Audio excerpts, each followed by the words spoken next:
Hey, shalom, shalom. Welcome to my series, When I Was a Slave, the Biblical Proof for Israelites Breakdown. I'm Tony of Judah, praise to the Most High, and we'll be going over today the 5th interview of W.L. Bost. So, welcome all Israel, all the Ox and Akwatha to join, trying to get closer related back to their understanding and trying to dive into their roots of where they descend from. And so with this series is going to have like some breakdowns with the biblical proof that the slaves that served in the Americas Slavery Captivity are Israelites. And I'll be using the Holy Bible to like demonstrate how the correlation between the Ancient Israelites of the Holy Scriptures and so-called Black, Indigenous, people of color, BIPOC, who are also the lost chosen people that are covenant to serve the Most High, God of Israel, how they are the actual people that served in the captivities. Just a little background to the authorship of When I Was the Slave. During the 1930s, the U.S. went through a Great Depression, and they really were down and out for having like a devastating economic crisis. So during that time, with the federal government and the administration of Franklin D. Roosevelt, they created like a few different types of programs to try to stimulate and get their economy back recovered. And one of the groups that they created was called the Work Progress Administration, and that was the group that was comprised to put together the slave narrative collection. And that collection actually has over 2,000 interviews with actual former slaves that was documented during the 1930s or mid 1930s, like around 1936 to 38. And this will be it's an excellent source to get like firsthand interviews, first-person accounts of the actual former slaves who don't know who their identity truly is, but from their testimonies, you're going to be able to see how we can correlate between the Holy Scriptures of the Bible and from their personal first-hand experience, which is a first-hand account, which has to be rated over any secondary narrative of a reported source outside of the actual slaves from Esau or any other nation's representation of slavery versus the actual representation of the slave who lived through the United States and all the Americas slavery. So I set the dinner table, and let's eat, Israel. Like and subscribe, and we'll get to this. La la la la la la la la la la la.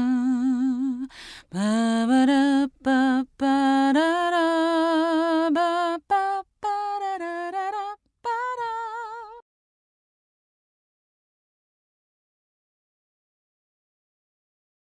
All right, welcome again. Today we're going to be going through the 5th interview in this series, and man, all praise to the Most High, because these interviews are not manipulated or biased from our position today in the society that we're living in, where we're trying to gain an identity, a sense of unity, a sense of heritage. This is actually so powerful to hear the voices of our actual ancestors describing their treatment, their living conditions, the societal interactions from them being in captivity, and from the wicked treatment that they received from their slave owners and the founders of this country, which were the so-called Caucasian Europeans, the Eastern Europeans.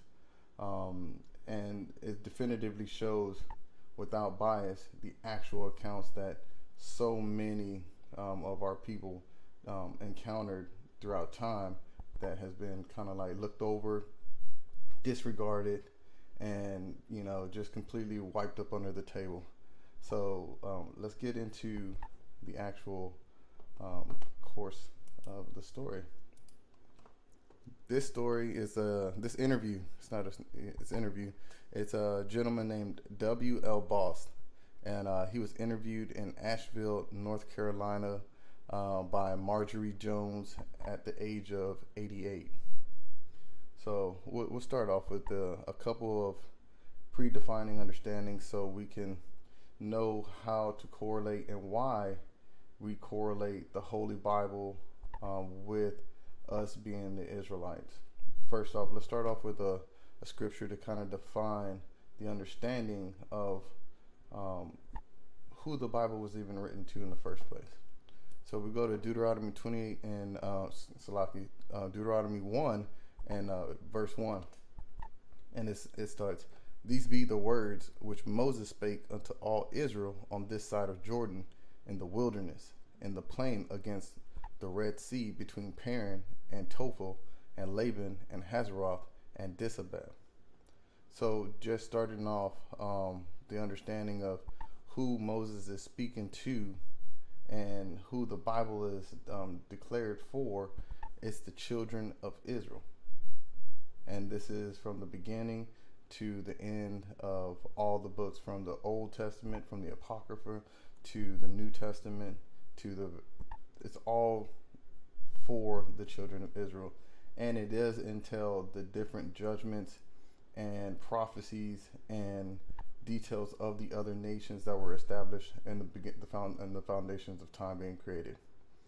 So, but for us, why is this so important for us to use the Holy Scriptures to associate ourselves with our common ancestors? Because as a so-called Black American or so-called Hispanic or a native, we've been stripped of our heritage by the colonialists, the colonizers, who beat and raped and murdered and took every aspect of our heritage and stripped us plain and beat us like a piece of hot metal into a mold that they wanted to have around to control, to be able to benefit and succeed their authoritative and growth as their own separate nation, built off of the backs of our nation of people, off the blood of and the sweat and the loss of us, to build up their kingdom that they currently reside in.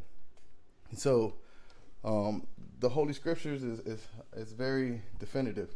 So as you can see, the Lord said that this is the words that Moses is going to speak unto the children of Israel, right? So let's look into. I want to go into Leviticus really fast. Actually, Numbers. Yeah. Numbers 36 and 13. See, so these are the commandments and the judgments which the Lord commanded by the hand of Moses unto the children of Israel in the plains of Moab by Jordan near Jericho. So all of these accounts from the Torah, from Genesis to Deuteronomy, are written and given by the hands of Moses, but commanded by the Most High God. So with that being said, we are the children of Israel, and I'm going to definitively use the Holy Scriptures to show the parallel of how what the children of Israel experienced and what the Lord promised that would happen to them if they were to break his commandments, and also what would happen if we were to abide by his commandments. So there's a consequence of breaking the commandments, and that is what you would call sin. So no matter Israel, there's let's say, look, let's go to Deuteronomy. I want to show you. So Deuteronomy 11. We'll just start at the top of that. Therefore, thou shalt love the Lord thy God, and keep his charge and his statutes and his judgments and his commandments always. And as we know, the Lord doesn't change according to Malachi 3 and 6. Let's get that real quick just for reference.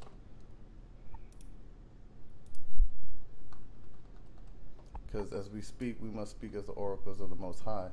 So we have to prove all things through scriptures and not opinions or assumptions.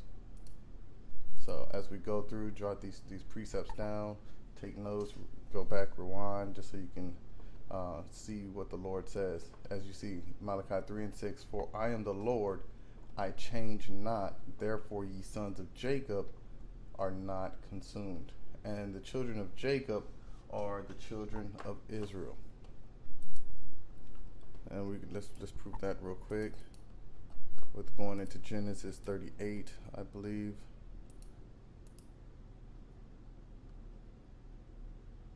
Okay, let's see what it says.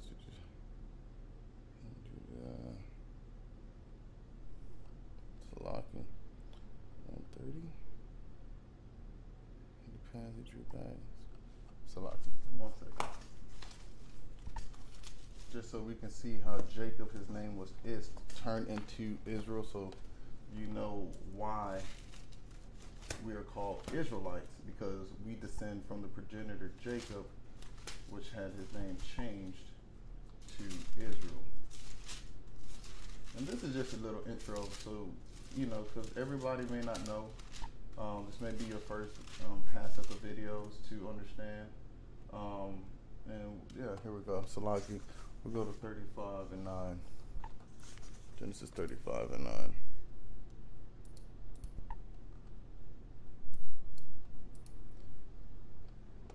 And Yahweh appeared unto Jacob again, and when he came out of Padanaram, and blessed him, and Yahweh said unto him, thy name is Jacob, thou shalt not be called Jacob, thou shalt not be called any more Jacob, but Israel shall be thy name. And he called his name Israel. And Yahweh said unto him, I am Yahweh Almighty, be fruitful and multiply, a nation and a company of nations shall be of thee, and the king shall come out of thy loins. Which we know the King of Kings, which is Yahweh Shai, which is who the world ignorantly calls Jesus the Christ. And actually Salaki, Kahalal Yahweh Bahashem Mashiach Yahweh Shai. So we want to give all praises and glory to the Father through his Son, who the world ignorantly calls Jesus the Christ. And Salaki, if that was something that was not done until this moment, but we always want to start everything off by giving all praises to the Most High. So Salaki for taking that. Just got a little overzealous trying to get to this lesson. But let's understand. So now that we know that Israel is the Israelites, and the Most High God is dealing with Israel, and because he doesn't want us to be consumed, we must always keep these commandments. And because we did not keep these commandments, and if we go and break the commandments, that's what you would call sin. So let's go to 1 John 3 and 4. Let's get the definition of sin. Whosoever committeth sin transgresseth also the law, for sin is the transgression of the law. And if you see where we went into Leviticus, and you see that the Lord said that these are the commandments that the Lord commanded Moses to give to the children of Israel, the first 5 books are what you would call the Mosaic law, which is equivalently the same as the laws of God. They're not the laws of Moses. They're just were delivered by the hand of Moses from the Most High God to reinstill the works that the Most High expected of his chosen seed, which is Israel.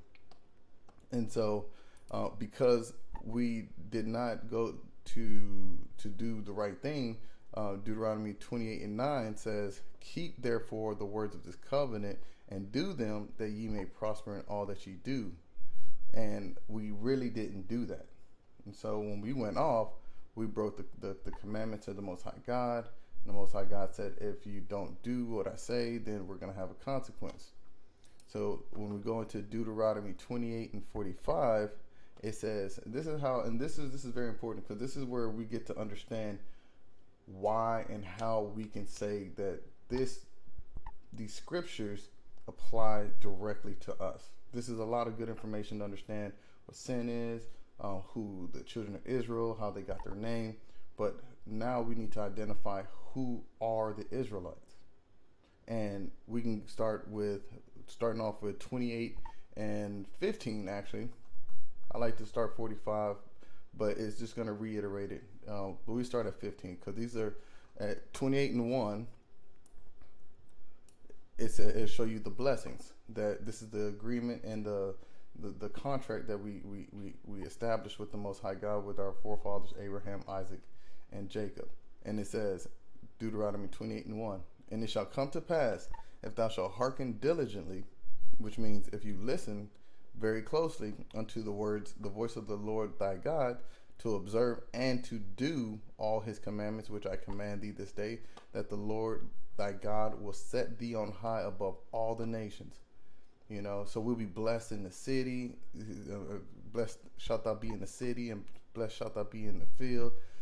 But right now we don't have that blessing. There's no, in a collective aspect, not an individualistic aspect, because you can always look and say there's this one so-called black guy or so-called Hispanic guy or so-called Native American that's a millionaire or billionaire. Okay, but as a whole, the Lord deals with a nation of people. You know, he says that the rain will fall on the just and the unjust just alike. So you're going to have some that appear to be better off than others, but you need to have the mindset of your brothers and your sisters and your people as a nation, because everybody else, regardless if they put that out there, are nationalists. They all think in the sense of my nation. This country was founded on the idealism and ideology of establishing a nation, which they named America. They came from a nation of Britain. And then you had other people come to join the melting pot from other nations, such as China, some Japan, India, so on and so forth. So we're the only ones that have lost the importance and understanding of nationalism and how that's so detrimental to us, so we can regain a sense of unity, empowerment, and like-mindedness to be able to prevail and succeed as a holy nation of priests. That's what we are. So with that being said, Deuteronomy 28 and 15 shows what would happen, and this is where we're getting into why we were put in slavery in the first place, why these interviews are important for us to examine and go over and to cross-reference with what the Lord said would happen to the Israelites and what would happen if we kept the commandments, or what would happen if we broke the commandments. So let's read first. The first verse we read was about the blessings that the Lord said that would promise us. We didn't go through all of them. You can read through Deuteronomy 28 and Leviticus 26, and you can get an idea of what they're saying. But 28 and 15, but it shall come to pass, if thou will not hearken unto the voice of the Lord thy God, if you don't listen to what the Lord told us to do, to observe, to do all his commandments and his statutes, which I command thee this day, that all these curses shall come upon thee and overtake thee. And let's jump down to 45, just so we can get the understanding of, because this still doesn't really identify it just being, it says to the children of Israel, but it doesn't really understand. You really can't see yet how it applies to us as a people group, right? So 45 just reiterates what verse 15 said. So, but we're going to read it in context so we can keep the lesson going. 28 and 45 Deuteronomy. Moreover, all these curses shall come upon thee, and shall pursue thee and overtake thee till thou be destroyed. Us as a people, we calling ourselves black. We're calling ourselves Mexican. We're calling ourselves Dominican. We're literally placed into every nation of the earth. So really, we all look alike. We are the same people, but because we've been scattered and put into the four corners of the earth, as the curses said, we don't know who we are anymore. And give me 1 second.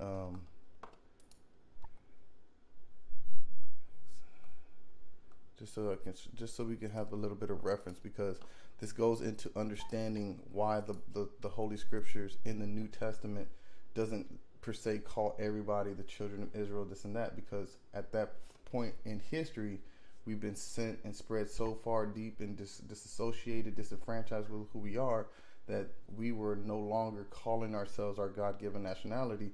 We were in a Gentile state of mind. And as you can read any book, there's no book that starts off with fixing transmissions and halfway through the books, now you're baking a cupcake. So the devil is a deceiving entity, right? The spirit of deceit. So it will tell you that in no other book in the world that the book changes from one to a whole opposite of what it started off with, especially if it's stated like we read in Malachi 3 and 6, the Lord said he doesn't change, just for the purpose that after we get disenfranchised, that we are not consumed. So you got to push out all the preconceived notions from Christianity, Catholicism, morality, ideologies, philosophies. You need to understand how to interpret and redigest. You got to come into this as a baby. You got to take it as fresh milk. You have to look at me as somebody that you love and trust, even though you feel compelled by conditioning of the society that you live in to look at a person that isn't your oppressor or looks like you, and you can't trust them because you really look in the mirror and don't trust yourself. You look in the mirror, you don't love yourself, because if you did, you would keep the Lord's commandments. You would look at me and be like, oh, my brother, I would love to listen to him and look into him, especially if he's coming with the Holy Scriptures and he's speaking not his own words, but as the oracles of God, because he's showing me script by script by script that I can tell you. Leviticus 19:17 says he loves me, he's showing me rebuke, and he's going per scriptures as a prophet, right? And I don't dare say those things, but I'm just saying, but that's how the Lord commands us to read and to teach one another, not out of our own vain imaginations and opinions. So as a people, we're destroyed, and we got into the captivity because we went far off from what the Lord told us that we should have done from the beginning. So right now, like I said, we're destroyed, and this information is a little tough to digest, especially if you're comfortable and you don't like change. You're living in a stressful society, so you already have natural PTSD, anxiety about changing, digesting new information. You rather eat old vomit and drink out of an old bottle because you've had that bottle longer than to open a new bottle and taste something and digest something different and save your soul and save your brothers. It's not even just about yourself. It's about you waking up so you can save your brother next to you. Because the world, I would hate to have the whole world and be by myself. I'd rather be poor with all my loved ones than rich alone. And that's literally how we're living. We're living for ourselves. We don't live for each other. We don't lift up each other and care for each other. So, and that's literally because we've been destroyed. We don't even know who we are. So, but what I wanted to get to is, because of that, we're destroyed. Look what the Lord said. This is why you can't really see yourself in the people that you see that look like you, but you don't say that they're your same as you, because they're calling themselves by a different nation. And this isn't nothing new. And if you go to Acts 2 and 5, and you see, and there were dwelling at Jerusalem Jews, devout men out of every nation under heaven. That doesn't mean that there was literally a physical, a Chinese Jew. The word Jew stems from the southern and northern kingdoms. Jew is from Judah, the tribe of Judah. And because it's associated with the southern kingdom, where Levi, Benjamin, and Judah, they all resided in the southern kingdom, it was a common nickname they called themselves the Jews. And if you were from the 10 northern tribes, you were called Israel.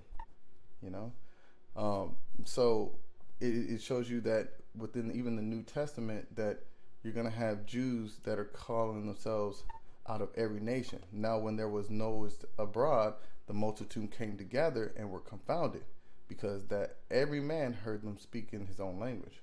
And then if you understand, we're from different nations, but we have our own language. That's not something that is, common. Like if you're your own people, a different nation, like Chinese Mandarin, if you go to Japan, they don't speak Mandarin, and they're looking at each other like, oh, this is our language. No, they speak Japanese, you speak Mandarin. You don't go to Africa and then you're Ethiopian speaking Ethiopian, and then you look to a Chinese person, they speak Mandarin. Oh, we call ourselves Jews, but why can't we understand each other? Because we're not the same people. You know, today you can call yourself a Jew by religious connections, not by ethnicity. Being an Israelite is an ethnicity. It's your descendancy. So you see here that it says that a multitude came together and were confounded, confused, looking at each other like, hey, you're calling yourself, like, I got brothers that are all over the place. I got a brother that's in Mexico. I got a brother that came from the Dominican. I got a brother that is in Canada. I got a brother that's in Germany. But when we look at each other, we have different accents. We've lived in different areas, but we've all lived the same in just different in land masses. But we know when we come together, it's like, wow, we're the same people. And we're the only ones that will associate our whole identity to a landmass without having to have a language, a nation, or any historical ancient practices. We'll just call ourselves based off of where we were produced. Everybody else knows that that's not the way descendancy or ethnicity works. You come from a man, and that comes down the line, and that's how you know who you are, no matter where you live. I can be born in Japan. That doesn't mean I'm gonna be Japanese now. But that's the concept of people getting diluted about Gentiles and in Israel. That it's like me. I'm an Israelite from the tribe of Judah, but my citizenship is American. You can be an Israelite from the tribe of Benjamin, and your citizenship could be Jamaican, or French, or or Canadian, so on and so forth. So, and that literally, let's continue because that every man heard them speak in his own language, and they were all amazed and marveled, saying one to another, "Behold, are not all these which speak Galileans?" So it's like, hey, how is it that we're from different places and we say we're bilingual? So when we're speaking in tongues, we have different languages we can speak. En español, tú puedes hablar en español. I can speak in English. Je m'appelle Antoine, like that's French. Whatever it may be.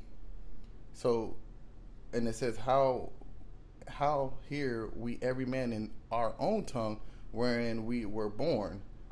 The Parthians and Medes and Elamites and dwellers in Mesopotamia and in Judea and Cappadocia and Pontus and Asia and Phrygia and Pamphylia and Egypt and in the parts of Libya about Cyrene, and strangers of Rome, Jews and proselytes, Cretes and Arabians. We do hear them speak in our tongues the wonderful works of Yahweh, because these are all different captivities that we were sent in after our forefathers, just like the latest one with the Americas captivity. Just like that before, we were sent into the Persian and Medes, the Elamites, the Romans. They all had us all in captivity. Yahweh Shai, who the world ignorantly calls Jesus the Christ, he was in the Roman captivity. So gotta get that understanding that you're not a Gentile, you are a physical Israelite if these certain criteria do meet and match up with you. So we're going to show why that is the case. So back to Deuteronomy 28:45. Moreover, all these curses shall come upon thee, and shall pursue thee, and overtake thee, till thou be destroyed, because thou hearkenest not unto the voice of the Lord thy God, to keep his commandments and his statutes which he commanded thee. And they shall be upon thee for a sign and for a wonder, and upon thy seed forever. Just like the Lord said, we are to keep his commandments very plainly. Always, as you see right here, always we're supposed to keep his commandments. So because we didn't, now these curses that are in Deuteronomy 28 and Leviticus 26, these are going to be upon our seed, the children of Israel, forever. And so now, with that being said, we kind of laid the foundation there. Let's get into the story, and now we can kind of see a first-hand account of how this applies, and we can see Mr. W.L. Bost, our ancestors, Lord willing, we can get edification out of this. So we're going to go ahead and start. My master's name was Jonas Bost. So he was owned by this slave master, Jonah Bost. And that's why his last name is Bost, because he's property. So when you're running around with your last name, you don't care about where you come from. You're an Israelite with an English, Spanish, French, German, Dutch last name, and you don't realize that you're boasting your cattle tag. You're destroyed. Okay, so understand from the very jump, the first line, first sentence is that identifying that we got our last names from the plantation slave master who owned us as cattle. He had a hotel in Newton, North Carolina. My mother and grandmother belonged to the Bost family. My old master had two large plantations, one about 3 miles from the Newton and the other one 4 miles away. It took a lot of niggers to keep work going on them both. So let's look at this real quick. Just let's see if there's a curse that we can jump off for real quick. Okay, so Deuteronomy 28:16. That's the very first curse. It says, cursed shalt thou be in the city, and cursed shalt thou be in the field. So already from just the introduction of the scenario, letting you know that they're owned by a white man, and they are purchased to work on in two different plantations, which is another way of saying farms in the north, as slaves. And it takes a lot of slaves to keep the work going on both of them. So I don't know if anybody else feels like that's a blessing to be owned by another man and have to work with your brothers in mass copious amounts to keep his plantations working for him. It took a lot of niggas to keep work going on them both. The woman folks had to work in the hotel and in the big house in town.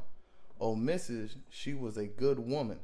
She never allowed the master to buy or sell any slaves. So she's saying we're so broke down at that point that the lesser of two evils, you're a good woman. I can still see you as, that's why we still look at these people like we do today, like they're great, even when they gun us down. Because it's like we can compare to others that were more severe in treatment against us, and we praise the ones that are still against us, but not as severe as the most treacherous ones.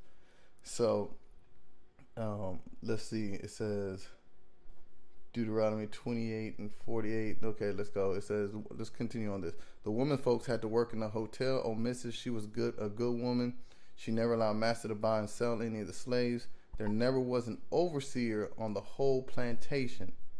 The oldest colored man always looked after the niggers. We niggers live better than niggers on the other plantation. So let's just go into Deuteronomy, another curse, just to identify this real quick. So Deuteronomy 28:48. Therefore shalt thou serve thine enemies, which the Lord shall send against thee, in hunger and in thirst and in nakedness and in want of all things, and he shall put a yoke of iron upon thy neck until he have destroyed thee.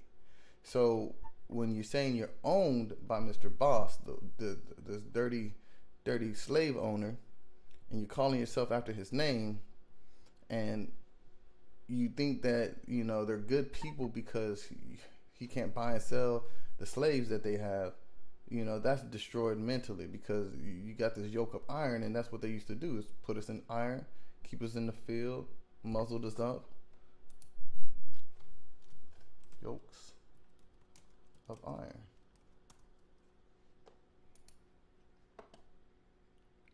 This is the kind of stuff that they would do to us. They'd put this on your face. Let's see if there's, just go right here. Yokes. Oh, you see now they're trying to be crafty with it because they don't really like you seeing yokes. Yokes. I can't spell. That's what that is. Nah, see, they trying to be slavery. See, they making you have to be really definitive with it, because I ain't never in my life. See, Esau's cleaning up the internet. Yokes of iron. This is literally what it comes back to for yokes of iron search, because they don't want to be associated with the slavery that the horrible actions that they've done to us. See pictures of yokes of iron on it. You see, and look at this. This is on the whole internet. This is all you can find on the entire internet of pictures of yokes of irons on necks. So the damn devil is a liar. Look at that. And if you're not appalled by this doesn't scare you. How as this country founded on this, and you can find I can count 3, 6, 20 pictures. That's all that comes up from pictures of yokes of irons on necks. 20 pictures on Google. So the white man's the damn devil. Told you. Look at this. Now we're getting into it. Now we're getting a little further in it. And it's still not really showing you the graphics, understandings of what really happened out there. They're trying to erase this from everybody's history so they don't have to bear that burden of responsibility. They want to say that the people who did it and established this country is dead and gone, so no longer should the world remember it. But they want you to remember 9/11. They don't want you to forget it, though. They don't want you to forget any of these things. But how is it that there's no pictures? Like, I was just on this not too long ago. Look at this. This is what they used to do to us. Proudly, and have us.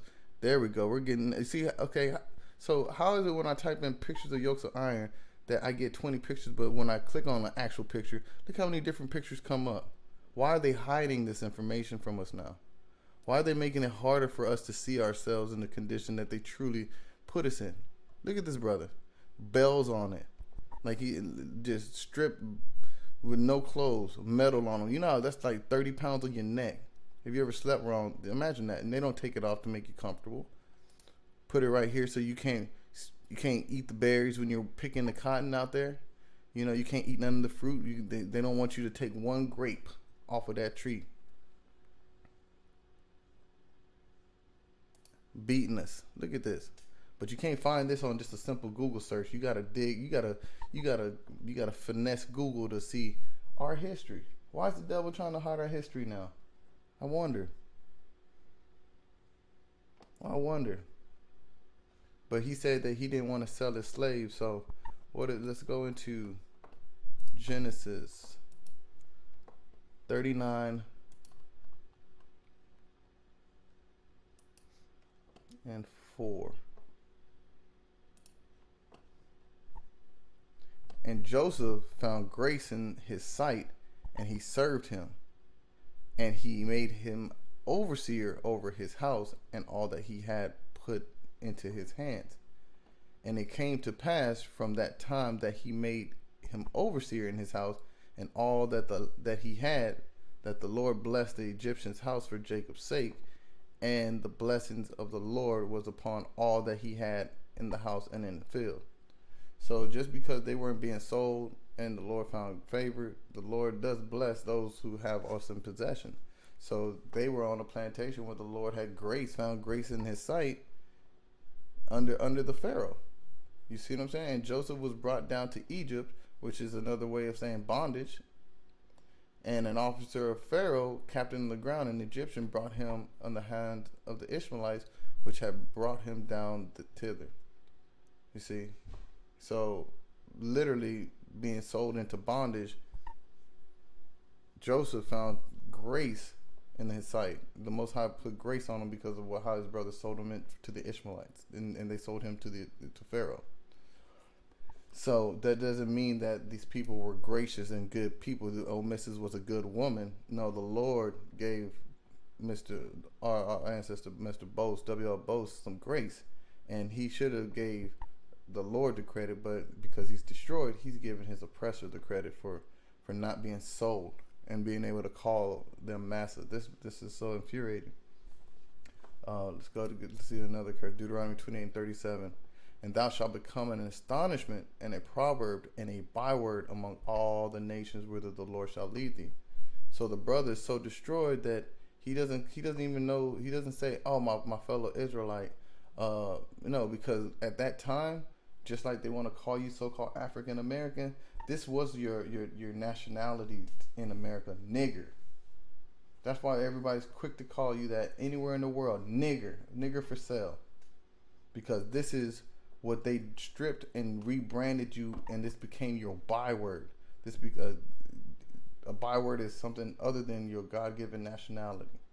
And not only was he destroyed, he accepted that, because he didn't only call himself that, he called we niggers. Like, that's what we were. Like the Lord didn't bless us to be above all nations on the earth. Let's get that, because we need to know who we are every day, without a doubt. You need to see this, because this place that you're in, they'll beat you down and tear your spirit up and make sure that you ain't nothing more than a dirty nigger. But the Lord looks at us different. The Lord says that,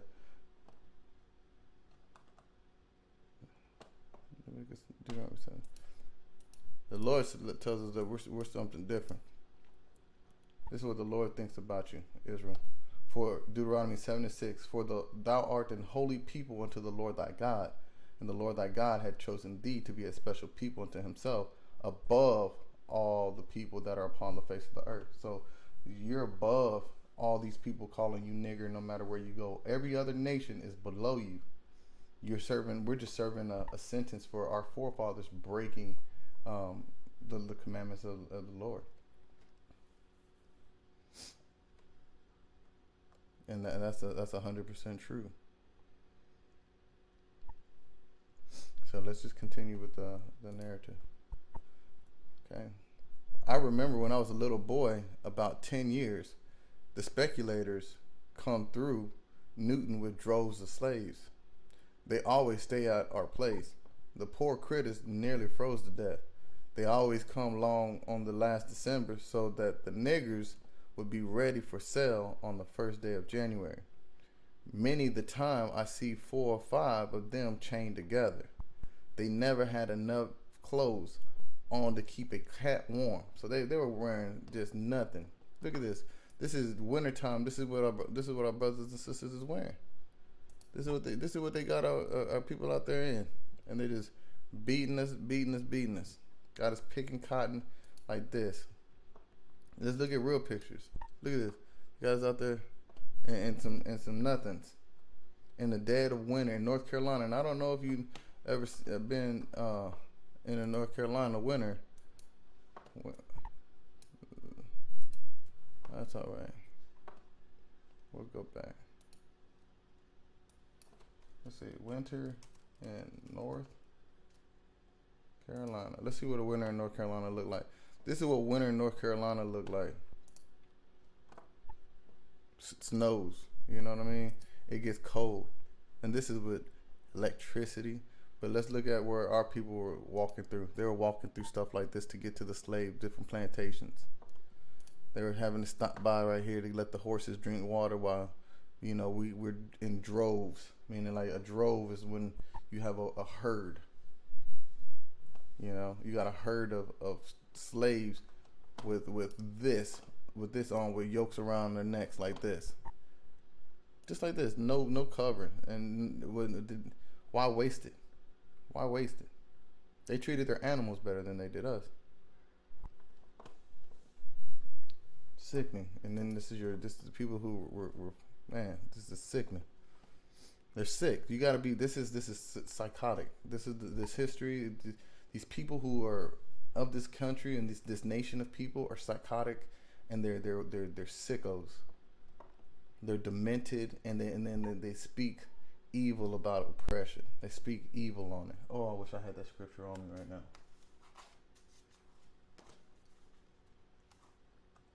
Oh man, hold up. Give me 1 second. The Lord's Spirit is on me. I think it's Psalm 73. I think it is. I'm a trust in the Lord. Let's see. Psalm 73. Because these damn devils to this day,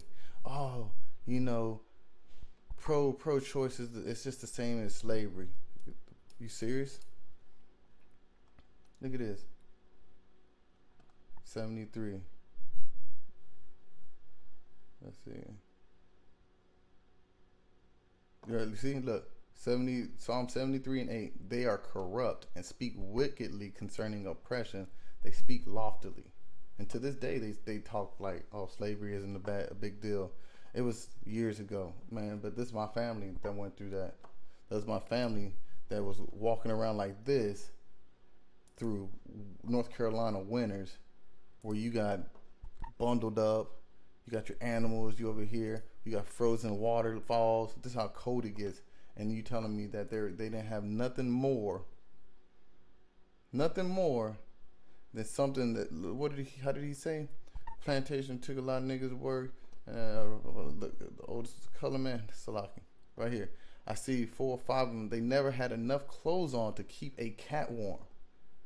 A cat is small. They didn't have enough clothes to cover a cat. The woman never wore anything but a thin dress and a petticoat and one underwear. I seen the ice balls hanging on the bottom of their dresses, and they ran along just like sheep in the pasture before they are sheared. See, and look at that. What did the Lord say to us? Ezekiel.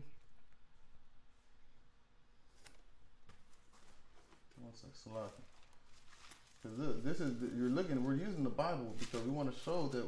Look at the words and the things that coming out of this man's spirit that's being said about it. Salaki. I think it's Ezekiel, right? All right, with the Lord, patient with the Lord bringing it out.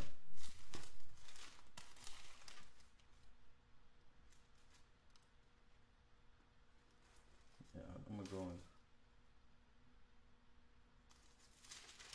Yeah, I'm gonna get this one out of Jeremiah.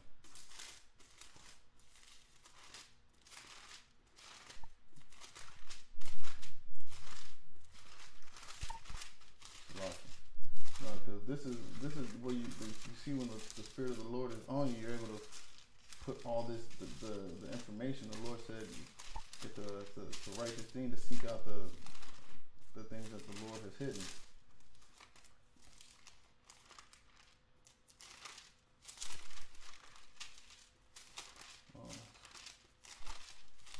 I gotta find it.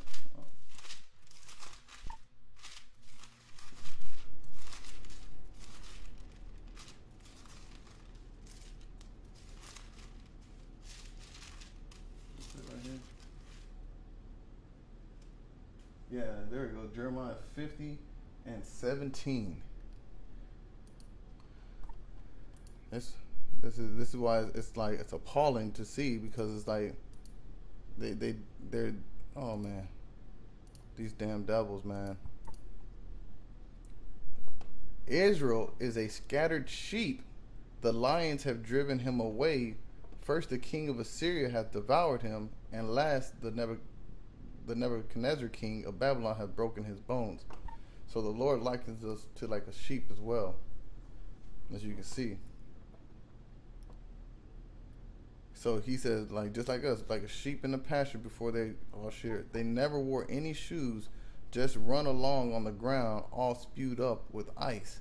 You know, have you ever stepped on a cold tile getting out of your bed unexpectedly? Imagine walking barefoot miles and miles and miles over ice.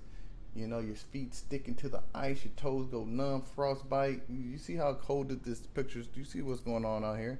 Waterfalls are freezing. That's how cold it is. This is what you walking around building and picking cotton, and you know, just actually they're out there before the new year, so they can get sold on them auction blocks. Let's continue. They never wore any shoes, just run along the ground, all spewed up with ice. The speculators always rode on horses and drove the poor niggas like cattle, like sheep. They herded them. When they get cold, they make them run till they are warm again. And then after that, they got to run around just to stay warm. They won't give them no clothes, even though they pick all kind of cotton all year. They won't give them a shirt to cover their back with. And tell me, this is the loving people. These people are evil. This is and you wonder why all of them are serial killers and into the sadist, the sexually deprived and lascivious and BDSM, and want to tie people up and make them their slaves and dominatrix and all this wicked ass freaking off type of shit. Like, these people are vile. They get off on being vile. They get off on humiliating and demeaning and destroying, and they enjoy it. It arouses them. And this is the people that are still walking around to this day, looking at you like they have the ability to look at you and command you to stand here or stand there. I don't like looking at you in front of my place. I don't want you around me. Like they got the ability to voice their opinion, and their will is manifest because they look at you as less than them. And the Lord said we're above them. So let's get into some of these scriptures on this one. All right.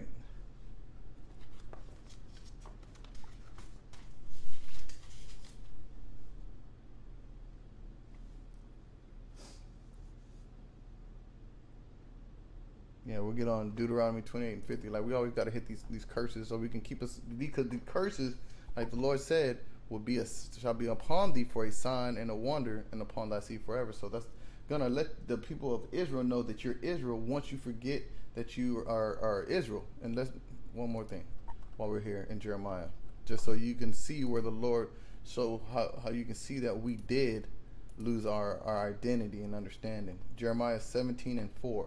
And thou even thyself shalt discontinue from thine heritage that I gave thee, and I will cause thee to serve thine enemies in a land which thou knowest not. And that's exactly what happened. We forgot who we are. We call ourselves all these other bywords, by names, and in a land of our enemies. And the enemies of who sold us is the so-called white man, the so-called European, so-called. This is not our first captivity. We've been in through the Egyptians all the way to the Romans, Greeks, Persians, and Medes. Every nation's had their hand in the demise of the destruction of our people. That's why we're so far and so destroyed as a people and as a whole, because they've confederated against us, like Psalms 83 says, and made a confederacy against us and destroyed us. And which thou knowest not, for ye have kindled a fire in mine anger, which shall burn forever. And like just to add on to what I was saying there, Psalms 83, so we can so you can have these verses so you can go back and see and digest this, so you can see the people that you live around, Israel. Look, Psalms 83 and 2, for lo, thine enemies make a tumult, which is an agreement, and they that hate thee have lifted up the head. So when you're saying that these people are my friends, they hate you, okay? This is what they said. They have taken crafty counsel against thy people and consulted against thy hidden ones. You're hidden because you don't know who you are, and they all know who you are. All these nations know who you are. That's why it's a treaty, understand it. They're not going to send you any aid like they've done to other countries that are getting attacked or even attempted to be attacked. They're sending arms and making bills passing Congress, billions and billions of dollars to get these other people that are fighting against their own nation protection. But we're armless, helpless. We get discriminated against with Bibles in our hands. You understand what I'm saying? And nobody in the world is like, hey, help these people that get shot in the streets holding Bibles. Wake up, Israel. This is a wicked place that you live in. They've taken crafty counsel against thy hidden people and consulted against thy hidden ones. They have said, come and let us cut them off from being a nation, for that the name of Israel may no more be in remembrance. For they have consulted together with one consent. They are confederate against you. And the South, where they live, where this is Sweet Home Alabama, is the South, the Confederates. And the Lord is telling you right there in Psalms that the Confederates are all an agreement of people that are armed against you. And these are all the tabernacles of Edom, which is the so-called white man, the Ishmaelites, which is the so-called Arab man, Moab, which is the so-called Chinese man, the Hagarenes, which is so-called Africans, Gabal, Africans, Ammon, which is the so-called Japanese, the Amalekites, Amalek, which is the so-called Jewish white man, the Philistines is another African. And it was actually the Philistines, and it happens into Tyre is another African group. So you just have all these nations that have had us in captivity. They're working still to this day together to keep us down, because the Lord said that they hate us because they know that we are greater than they are. So if they let us lift our head up, then we will naturally dominate and they will become under us. So they would rather fund them killing each other and stay killing us without even aid or help. It's all engineered and designed. This is legitimately the truth. The Lord's word is the truth. So let's go into these 28 and 50. We're going through that one, right? See, and 28 and 50, a nation of fierce continence which shall not regard the person of the old, nor show favor to the young. You see, so when he was about 10 years old, he's looking at this because he's outside in the freezing cold, and you got to understand he's not. That's not. He's probably what you would consider a little older boy, because there's 3-year-olds, 2-year-olds, mothers nursing babies in these conditions with no clothes. You understand what I mean? And they don't care. They don't, and they, even with babies, they don't have enough clothes on them to keep a cat warm. So the Lord said that He will send a nation of fierce continents, which the so-called devilish white man is, which shall not regard the person of the old nor show favor to the young. And He didn't care then, and He still to this day doesn't care now. Who gave us any aid in all of our destruction? You can't call giving somebody a platform, because what is the use of screaming, "Oh, we need help, Black Lives Matter," but you're only wanting help to become equal to the people that are killing you. You're looking to them to help you become lift. They've engineered your strategic oppression, and you're mindless because you don't look to the Lord. You don't look to your people. You want them to just give over the keys back to you just because you don't like what you're dealing with. You're deluded. You're destroyed to think that your kidnapper's gonna let you go just because you complain. It's just nonsense. Let's go here real quick. We're gonna go into Ecclesiasticus 23 and 21.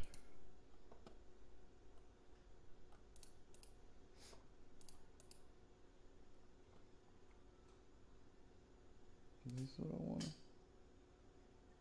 The man shall be punished in the streets and the city, and where he suspected shall not he shall be taken. And you see,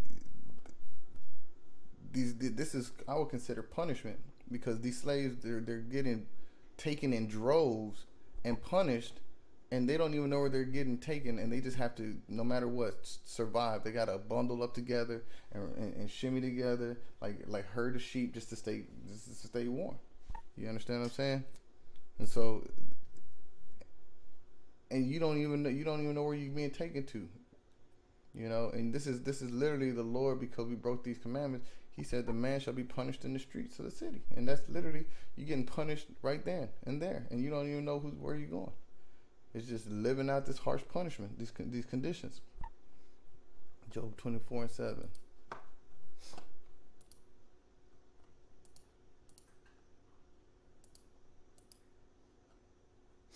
Job 24 and 7. They cause the naked to lodge without clothing, that they have no covering in the cold. You see, this is the wicked. This is the wicked that they would do to us. You see what I'm saying? Say, why seeing times are not hidden from the Almighty, do they that know Him not see His days? And so you seeing that we know who we are. You know what I mean? But the Lord said, they reap everyone his corn in the field, and they gather the vintage of the wicked. They cause the naked to lodge without clothing, that they have no covering in the cold. And this is what our enemies do to us. Literally, it says right here that they don't have enough to keep themselves warm in the winter. And I've seen the ice balls hanging on the bottom of their dresses as they run along. They cause the naked to lodge without clothing, that they have no covering in the cold. And that's wicked. That is literally wicked. And there's no way to say that these people are peaceable and that they got your best interests at hand when they letting ice balls accumulate on you naked and make you walk barefoot miles on end, and while they're on a horse riding around, and while you walking around in a big group of your family members outside, chained together with necks of yokes of iron on you, crying in the winter with babies hanging off your wife's breast, because that's the only way that you can keep them, babies freezing to death. You know this, and then you want us to get over slavery, get over the fact that you still treat us in the same regards, and nothing's ever changed. Just because you can say you're more destroyed than you've ever been, because you found substances and devices to take away your mindset from the oppression that you're in, drugs. That's pretty standard deflection, because that's called post-traumatic stress disorder. That's what people do. They don't. Once they break you, you check out. And now they made it so easy to check out they've done. It seems like you're doing the work for them. That you're disregarding it because they're allowing you to become disillusioned. And we need to put all these drugs. We need to put all these vices, sex. We need these strip clubs, this alcohol, these pills, all this hate for each other, the love of frivolous monetary things. People in China right now, the wealthiest of the wealthy, are changing. Like, look it up on news channels. We on news. They're selling their purses and pants and Gucci and Prada and to get cash because they understand that in this economy that we're living in, it does no good to look good and be hungry. So they need money because cash is king, and they know that the time's coming or peril. So they're preparing. They realize that the junk that they made you become addicted to is useless because you can't eat that stuff. It doesn't show you to be any greater or less than when you're hungry. Okay, so we're gonna go to another one. Proverbs. Just to go over this real quick. Proverbs 25 and 26.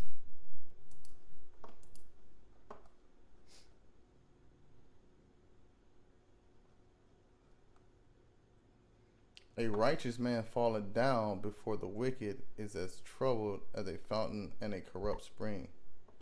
See, and we're the world. What the Lord says is righteous. We got the law. That's what our righteousness is. The law is our righteousness. I want to say that's what's that, Deuteronomy 4 and 5. Is that what he said? The Lord said. Our righteousness. There it is, 6 and 25. Let's get Deuteronomy 6. Salaki. 6 and 25. And it shall be our righteousness if we observe to do all these commandments before the Lord our God, as he hath commanded us, the children of Israel. So, like he's saying, if it'll be our righteousness. A righteous man falling down before the wicked is a troubled fountain and a corrupt spring. You see, so we're the ones falling down before them, and it just doesn't make any sense, and it just adds insult to injury for us. It is not good to eat much honey, so for men to search their own glory is not glory. So even if you could get one brother to get in a better condition, it's not going to help because your people are still down and out. So it's going to just actually have the opposite effect to gain.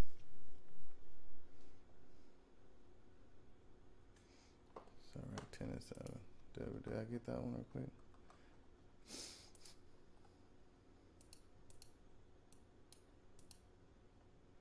Pride is hateful before Yahweh and man, and both doth one commit iniquity. You see, and that's a very prideful thing, to be riding around on a horse while you're seeing people just walking around on the ice as if they don't matter. That's a very, very prideful thing to do. And the Lord is gonna take that, and pride goes before destruction. So, and both and that's committing a sin in the eyes of the Most High God. So it does seem very raw, but mind you that the Lord is keeping tally of all these wicked things that the so-called white man's done to us in this captivity, also along with all the other things the other nations have done. So the Lord, that's why we're praying and fasting and doing everything diligently, keeping these commandments and having faith and keeping the commandments in the Most High, that we can get saved out of this captivity.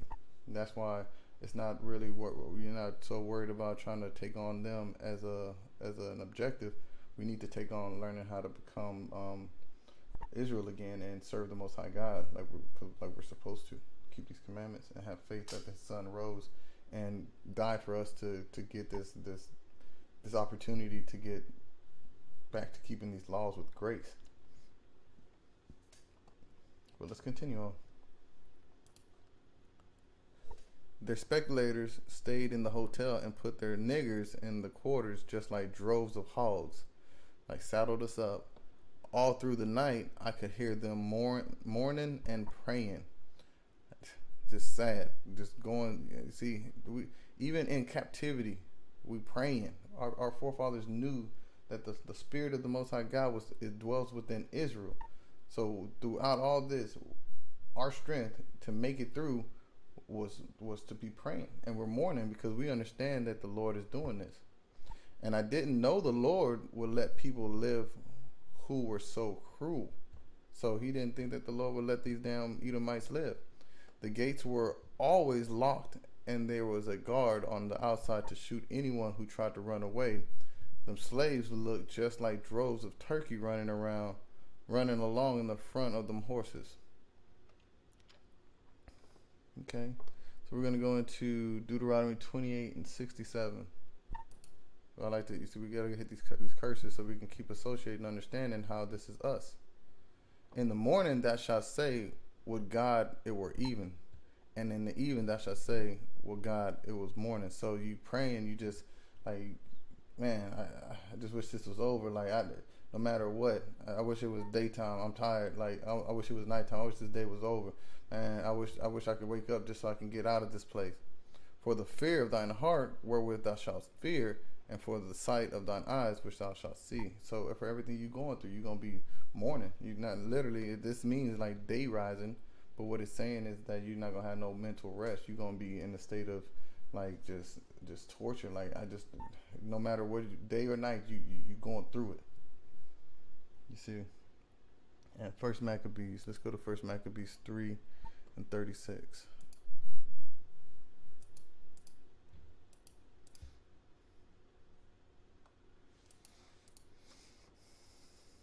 And that he should place strangers in all thy quarters and divide their land by lot.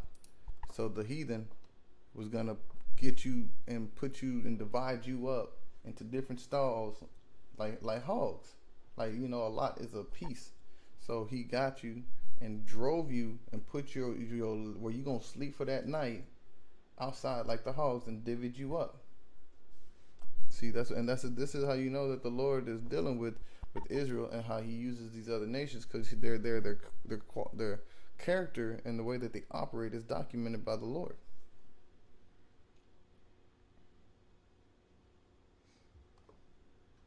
So we're going to go to Sirach 43.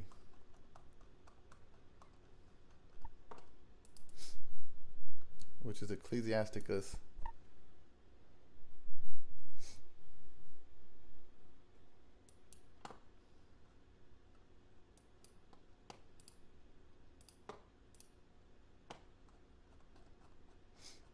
43 and 29. And right here you see he said, although all through the night I could hear them mourning and praying, I didn't know the Lord would let people live who were so cruel. But he didn't realize, this is what you don't know, the Lord is terrible and very great and marvelous in his power. When you glorify the Lord, exalt him as much as you can, for even yet will he far exceed. And when you exalt him, put forth all your strength, and be not weary, for you can never go far enough. So that's why you see them praying and mourning, because they're begging the Lord, exalting his name so they can get up out that condition. But you never knew that the Lord he would do that to you. He would get with you when we get out of line. That's why we still getting shot down to this day, Israel, because the Lord is a terrible and very great and marvelous in his power. That's why you should have the utmost fear. You don't have any fear in your heart for the Most High God and what he is capable of doing and what he will do. And he is not a man that he shall lie. So everything that is written will and come to pass, regardless if you believe it or not. Let's just prove that real quick. Let's go to Romans 3.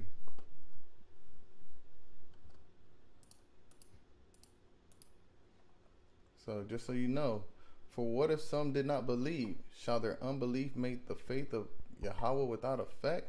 So what if he didn't believe that the Lord was going to be terrible? What if your Christian pastor only told you God is love, God is good, God doesn't do nothing bad? You pray to God, he's a genie, he'll give you what you want. But they never taught you that the Lord was a terrible and marvelous in his power, that you should be fearing him. You should be reverencing and being given all you can and exalting his name 24/7, because you know you fall short. You know you've been in sin. You've been raised to be a heathen, because mentally you were so far from being close to the Most High, because you was unrighteous. You didn't keep these commandments. You didn't even know who your nationality was. So how can you serve the Most High God if you don't even know the first step of why you have any doings with the Most High God? just because you need to know that no matter what, it's only for Israel. Look, Romans 9:3. For I wish that I could, for I could wish that myself were accursed from Christ for my brethren, my kinsmen according to the flesh. Not just people that you live next to, or I love you and I'm an American and we're citizens. No, it's your kinsmen, your people, your brothers, sisters, your people that share the same progenitor bloodline than you do, who are Israelites, to who pertaineth the adoption, which is, the grafting back in, because we were Gentiles. Like I say, before I got understanding and wisdom understanding by keeping these commandments, I was calling myself an African American, or black, a Negro, all these different bywords, because I didn't know who I was. But once you discover these curses apply to you in your history, and the Lord said they will be upon your seed from Egypt to this day, 2022, not 9/5/2022. I'm still descendants of a slave, still got that in my bloodline. Who are Israelites, who pertain to the adoption, the glory, the covenants from the Old Testament covenant, meaning the law, and the new one to come for the kingdom and the glory to serve the Most High God and Yahushua, this is His Son, only begotten Son, and the giving of the law and the services of God and the promises, who are the fathers, and whom as concerning the flesh Christ Yahushua came, who is over all. Yahweh blessed forever. Amen. So that shows you right there undoubtedly that there is no grafting in of other nations. You can't be, I can never go to Japan and they will never ever blindly look at me like their fellow Japanese man that has the same blood and ancestry than they do. They can say you live in Japan, but you're not a Japanese. You're not one of us. And that is okay, because our people are the only people that generically can never comprehend separation and in assignment of specific nationality. Everybody just wants to say, it doesn't matter, I don't care, I'm covered in the blood of Jesus, I'm a Christian, I'm an American, I'm this and I'm that. You're everything but what the Most High God called you, and you're the only one that doesn't care. You're the only one that doesn't care. And everything that's happening, the Lord said that you would do, because you would get so disenfranchised. This is Isaiah 1:3. The ox knoweth his owner, and the ass his master's crib. And these are two dumb animals. Like, have you ever seen these? An ox?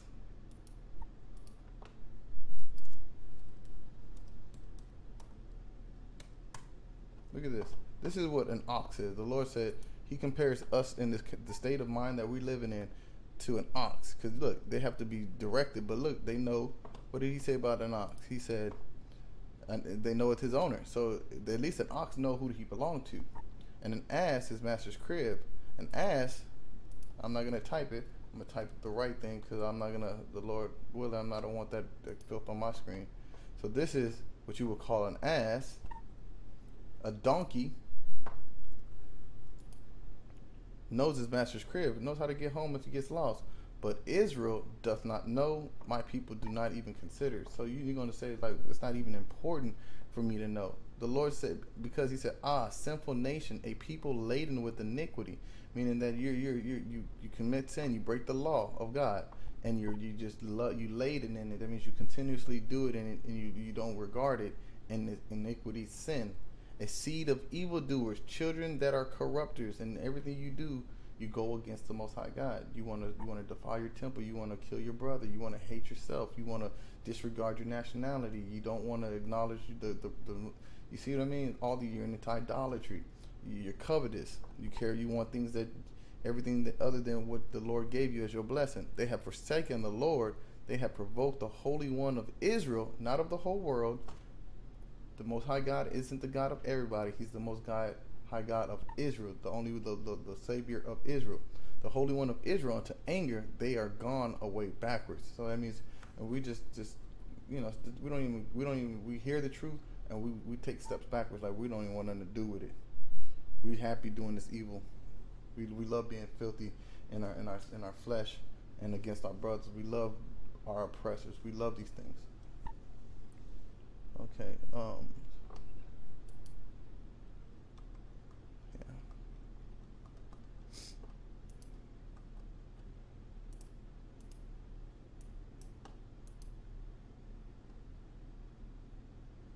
All right. Let's continue on. I remember when they put them on the block to sell, the ones between 18 and 30 always bring the most money. The auctioneer, he stand off at a distance and cry them off as they stand on the block. I can hear his voice as long as I live. So he can always remember that dude. Let's see if that would be a curse that we would be sold on auction blocks to enemies. Let's see if that's a thing. Deuteronomy 28:68, and the Lord shall bring thee into Egypt again with ships. We never physically went back into Egypt, so let's define what Egypt means. We're going to go into the book of Exodus 20:2. And Yahweh spake all these words, saying, I am the Lord thy God, which have brought thee out of the land of Egypt, out of the house of bondage. So the Lord said that Egypt is synonymous with slavery and with bondage. And he brought us back into slavery this time with ships. And everybody can see that we've been on ships. Let's see. Slave ships. Let's see. These are the slave ships that we came in on. And everybody knows, look, this is a picture right here of us right here. A terrible passage from Africa, remembering the transatlantic slave trade. They have this cargo stacked like just like this on the bottom of ships. This is well-known history and documentation. The Middle Passage. They have a national museum for this in Liverpool. Because they want to remember, they want to remember how it looked to have us in such a low state. But they want to hide the yokes of iron on Google. They're wicked, man. And also look at what's that? Let's go here real quick, just so you can see Micah 6:4. Micah 6:4. For I brought thee up out of the land of Egypt, and redeemed thee out of the house of servants. And I sent before thee Moses, Aaron, and Miriam. So again, house of servants, house of slaves.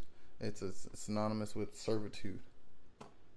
And the Lord said that he would bring us into slavery again with ships, by the way whereof I spake unto thee, thou shalt see it no more. Again, we never been back to our homeland. We never seen the land of milk and honey that was promised to our forefathers. We've never been there. We've been spread all over the earth. And there you shall be sold unto your enemies for bondmen and bondwomen, and no man shall buy you. And this is what the young man, he said, and remember, they put them on blocks to sell them. And this is how you see it right here, that it would be one of the curses. When did you see that a whole nother nation stole all of the Chinese from China, brought them across the world, and they forgot that they were ever Chinese, and they were like in zoos, like human zoos.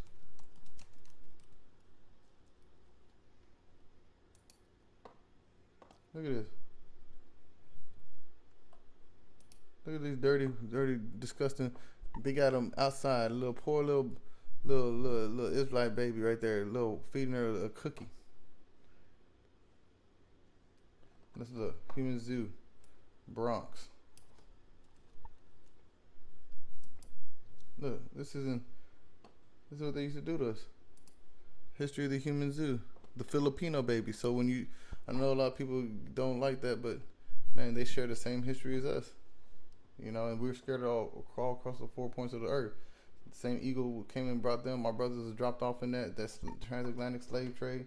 It's pretty intense when you start looking at all the slavery, the history throughout out the earth, of how they driven all of our people from all over the place. So like, give me 1 second.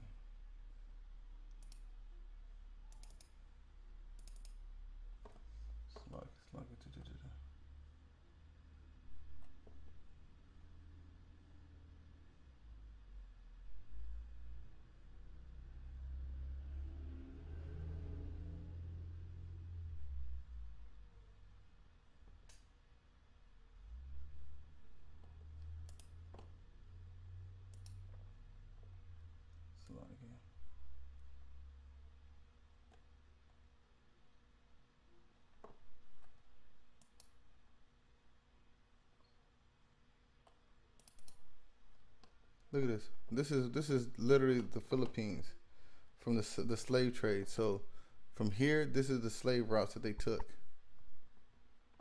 So when you see these little pictures right here, like the Filipinos, they came and got us too. Those are our people as well. You may not agree, but I would agree that the Lord's been scattered us all over the place. And I've done the history and the research to it, and it matches up to the same history that matches up with ours and the Northern Kingdom. Carried out through the Euphrates in this area and traveled across the transatlantic and to the Pacific, as you can see. And that's why a lot of them were conquered by the Spaniards and the English. And actually, America actually was colonized over there for a long time too. But we'll continue. Well, you see that they have us in the as damn spectacles in the zoo.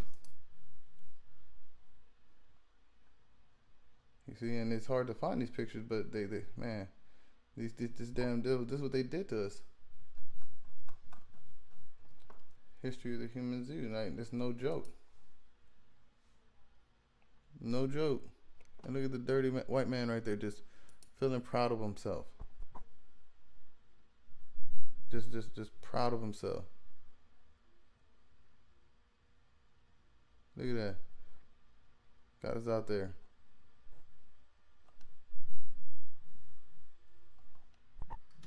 Look how he's looking. Look at this. He's just happy to have us. It's crazy, man.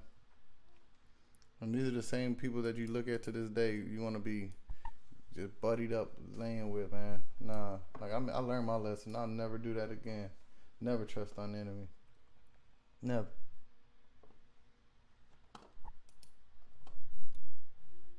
If the one they going to sell was a young Negro man, this is what he says. Now, gentlemen and fellow citizens, here's a big black buck Negro. He's stout as a mule, good for any kind of work, and he never gives any trouble. How much am I offered for him? And then the sale will commence and the nigger will be sold to the highest bidder.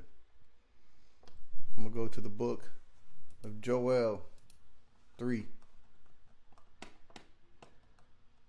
This is, man, knowing the truth. I'm gonna let you know right now. I gotta get this one off my chest, cause man, I'm you may not notice, but I'm literally fuming underneath. Fuming. I'm so. This is what I feel like I am. So Ecclesiastes 7:7. Surely oppression maketh a wise man mad, and a gift destroyeth the heart.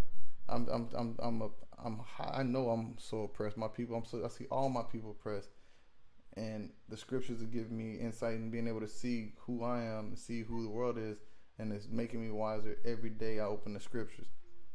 And there's nothing that no nation of people could get me to ever be like, it don't matter. I'm not gonna worry about my people because I got the bag, or I got they can stop my money. I stop eating, and I still will never change the fact that if these facts are true, I'm not budging from it. I will never budge for it, and I love my people, so I see how destroyed they are, and it's a hard thing to just exist among without having a fire within you that would bring such a rageful sense of change. But you know that the Lord said that this vengeance is of the Lord, and he will avenge us on the day of his wrath. So as a loyal servant and subject to the Most High God, I'm waiting for the Most High God. But every other nation, I can't wait. I can't wait for the Lord to call us and to put y'all to stubble. And I know my brothers that know the truth as well. We're going to be waiting for the Lord. But when the day the Lord puts the power back in our hands, you're going to feel it. You're going to remember. You're going to know my name. You're going to know the Lord Most High name. That's all I know. You're not going to know my name. If you see me, you're going to see the Most High God. That's what you're going to be. You're going to say, the Lord God of Israel, the people of Israel, their God is mighty, because he is within all of his sons and his servants, his people.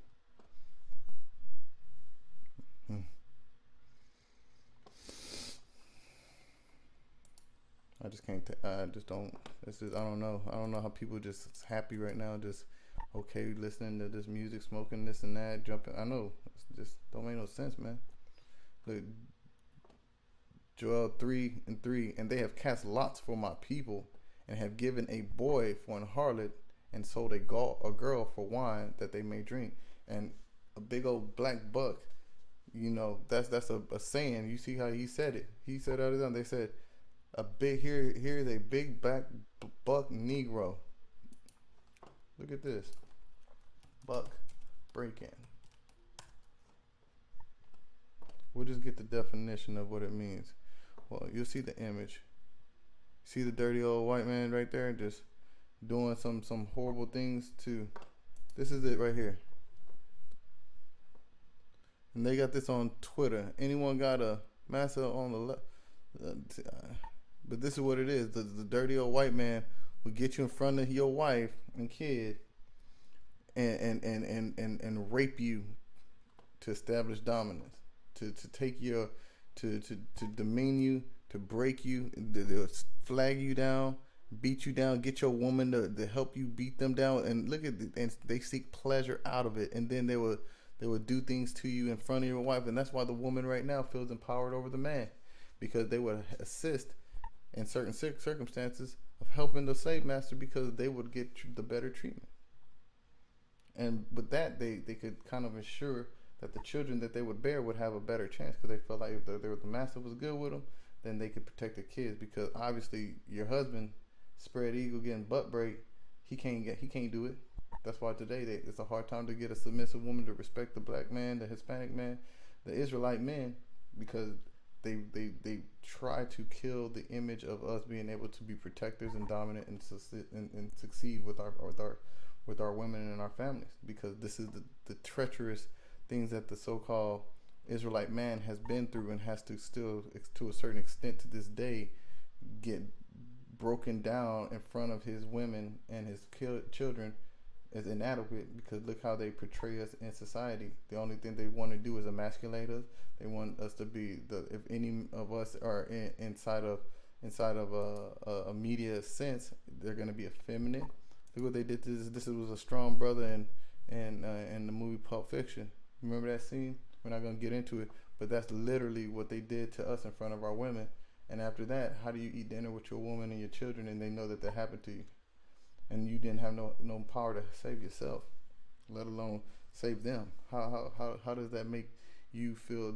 Make your people look at the men as their people, as protectors? That's how I say these people are sick. They did this, and this was an example. If you really go into this scene, it was actually a so-called Edomite, a Confederate down south slave owning type Edomite that took advantage with him and his buddy, and they were getting off on it, butt breaking them. And the man had to, the only way to get it was to shed that blood. And we jump down to verse 6.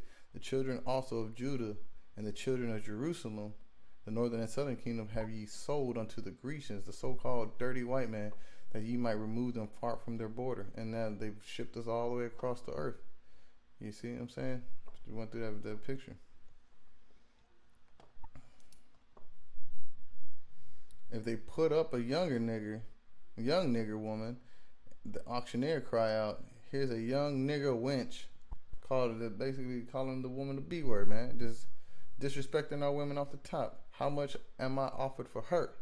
The poor thing stand on the block of shivering and shaking, nearly froze to death. The poor mothers beg the speculators to sell them with their husbands. You see, and our women had our husbands, and they up there shaking in their boots with no clothes on. But the speculator only take what he want. So maybe the poor thing never see her husband again. Splitting our families up, just like today. You want to get some government assistance to help your child out? You can't have the husband there. You got to get this man up out of here. Where you can't get no government benefits. You can't get no food stamps. Can't get no TANF. Can't get no government assistance if you're a family unit. Why would we want to help you as a family? We need to destroy and separate your unity, because we can continue to manipulate your women to do what we need them to do, and completely oppress and subjugate their men and destroy them from keeping them from building back a strong unit, Because if you see one family, one brother, one whole family in order, the man to the woman to the children, and then all your brothers and sisters you see are like that, you see that now they're strong, they're bonded, they're knitted, they have strength and order.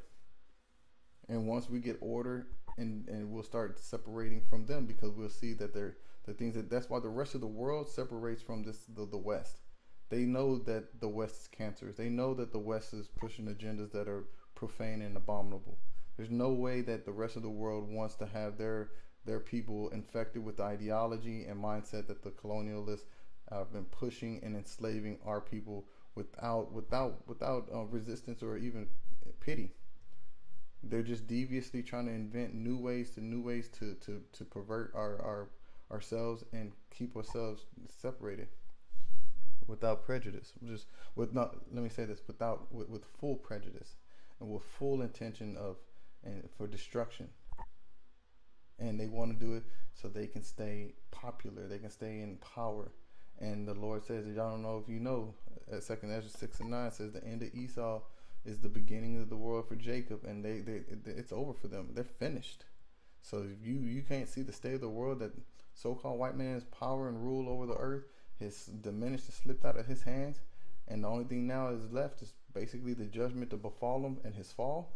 You need to start keeping these commandments, because you want to be on the right side with your works and with your faith with the Most High, since the Son to redeem us. And if not, then you're going to pay the same price these heathens will. And that's going to be that lake of fire and brimstone, them ICBM missiles that are going to hit you with that radiation poison and disintegration of impact. So play with it if you want. You can say, people, we wild as hell, but why is every country in the world testing their nukes? If I'm not a conspirator, you're in denial if you don't believe these words that the Most High is bringing up out of here. We're reading it, thus say the Lord. Okay, so we'll just continue on Deuteronomy 28 and 32. See this? This is why you know the dirty white man's disgusting. And this is literally. Let's go to 30. Thou shalt betroth a wife, and a man shall lie with her. Thou shalt build an house, and thou shalt not dwell therein. Thou shalt plant a vineyard, and shalt not gather up the grapes of. So you have your wife, and she could be sold away from you just because of some dirty white man don't even want y'all. He don't care about your family unit. He don't care about it now. That's what the projects are. That's what that Project of Parenthood is about.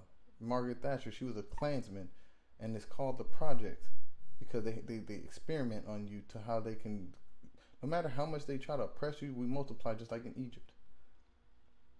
But now it's bled off into them, so they're trying to pull back because they see it's not stopping us. But they realize physically we can multiply, but mentally they understand that they can try to destroy us that way. So physically it don't matter if mentally we're destroyed. And it says on 32, thy sons and thy daughters shall be given unto another people, and thine eyes shall look and fell with longing for them all the day long, and they shall be no might in thine hand. And literally, she just said, she literally said, the poor mothers begged the speculators to sell them with their husbands. So you're seeing the curses right there that, your son and your daughters are being given to another people, and ain't nothing you can do. If they want to take them, they'll take them. If not, then you ain't got no power in your hand to stop it. When did this happen to anybody else, and who did it happen to other than the native indigenous across the so-called Hispanics and the so-called black man from here to the islands? Jamaicans, all these people, all the ones who went into slavery under the Europeans. And man, you gotta understand that we've been through captivity after captivity. So you're not just an Israelite that's why we're like the sand of the sea, because we come. Let's get that real quick. Hosea 1 and 10. Look, yet the number of children shall be as the sand of the sea.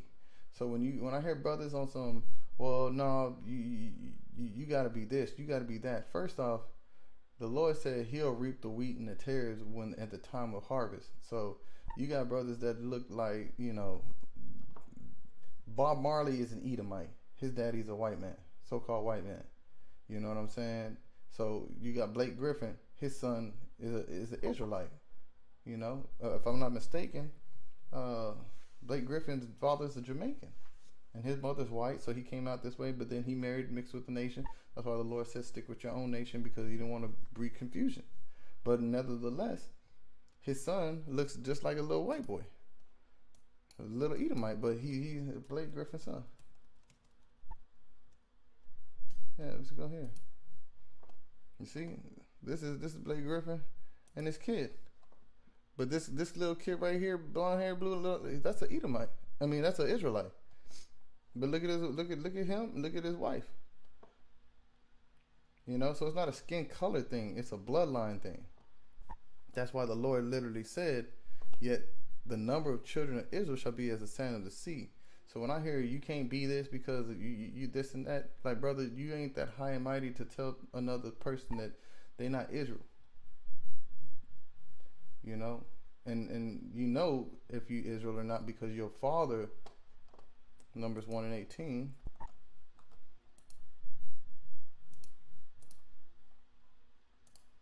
So we got to be very careful with the way we approach our own people. And they assembled all the congregation together on the first day in the second month, and they declared their pedigrees, which is your bloodline, after the families by the house of their fathers, according to the number of the names from 20 years old and upwards, by their polls. So we as Israelites, as Hebrews, determine our lineage based off of our father's bloodline. And that's why this young man, it doesn't matter because the woman is just a pot. So the man holds the seed, and whatever the seed of the father is what passes down and gives life to the children. And so he is fortunate, this little boy right here is fortunate that his father is an Israelite, because now he's an Israelite. And the Lord said that we are like the number of the sand of the sea, which cannot be measured nor numbered. And it shall come to pass that in the place where it was said unto them, ye are not my people, there shall be said unto them, ye are the sons of the living God. So you can, if you look at, like, I know my spirit bears witness when I've seen people, I've been around, I've met a lot of different people, and your eyes, if you haven't learned anything in 2022, your eyes you can't believe what you see in your eyes. There's a filter for this. There's people that are mixed, they've mixed different nations, you know what I'm saying? Like Blake Griffin, and he has an Edomite wife, and his mom was an Edomite, so his dad mixed with the Edomite wife, so his appearance has changed based off of the pots that the fathers keep putting their seed into. And so but you have to go, when you go into these curses, did your people go into slavery on slave ships? I can tell you that it did happen. It happened to us in America, but we only discussed the Western Hemisphere. How much history do we really understand about the Eastern Hemisphere? How much do we know about the Philippines? I know about the Philippines. They went through the same slavery and slave trades that we did over here. They're actually sitting over here in the early 1500s. And a lot of them come from like the tribe of Gad. And they come, and just like I said, they're the top northern tribes. And some of the southern tribe was over there as well, sold. And so that's why I say the Lord said we shouldn't be so bold. If the Spirit bears witness, then that's what we go with. And if your Spirit bears witness, and your lineage goes into meeting the criteria of the Deuteronomy curses, the 28th and the Leviticus 26 curses, and your Spirit bear witness with it, then more likely you would be a child of Israel. And if you're not, then even if you claim to be, the Lord's gonna get up with you, and He's gonna cipher it out. He's gonna sift the corn. So you don't really have to worry about your fleshly understanding, you know. But the Lord said spiritually, He will get with his elect, and His remnant will be marked, and they will be saved.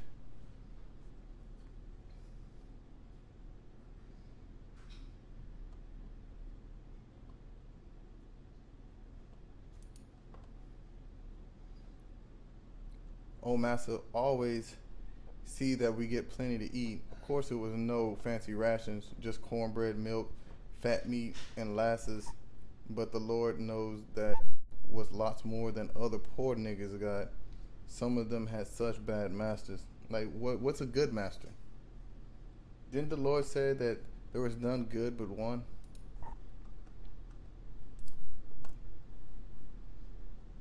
Didn't the Lord say that?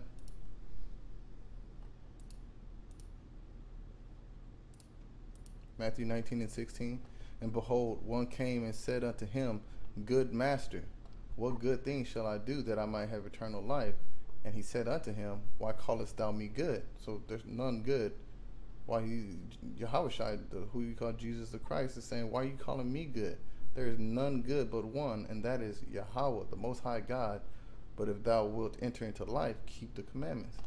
So we're so gone, like we think that, you know, we got, there's such thing as a good master and a bad master. That's somebody still reigning over you, oppressing you. That's horrible all around. Is no good and bad. It's all bad.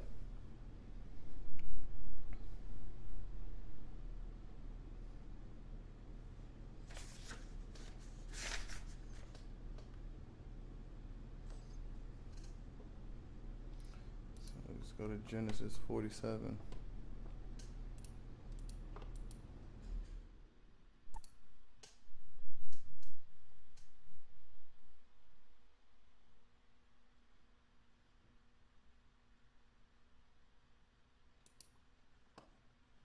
(47, 5 and 6).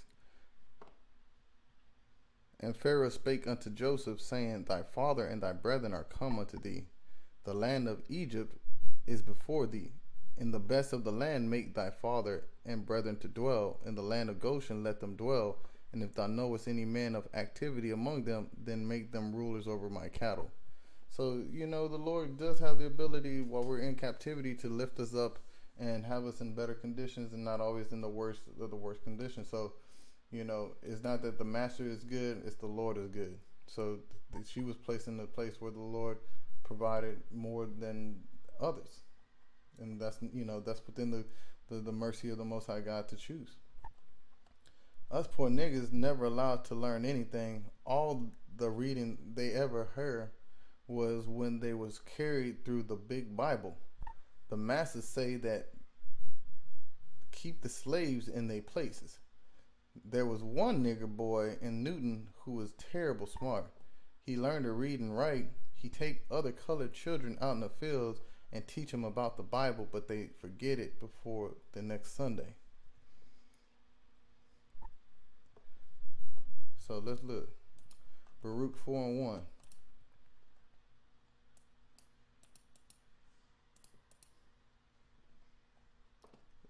This is the book of the commandments of Yahweh, and the law that endureth forever. All they that keep it shall come to life, but such as leave it shall die. You see, they didn't want us to learn about that because they knew if we start keeping these commandments, then we would come to life.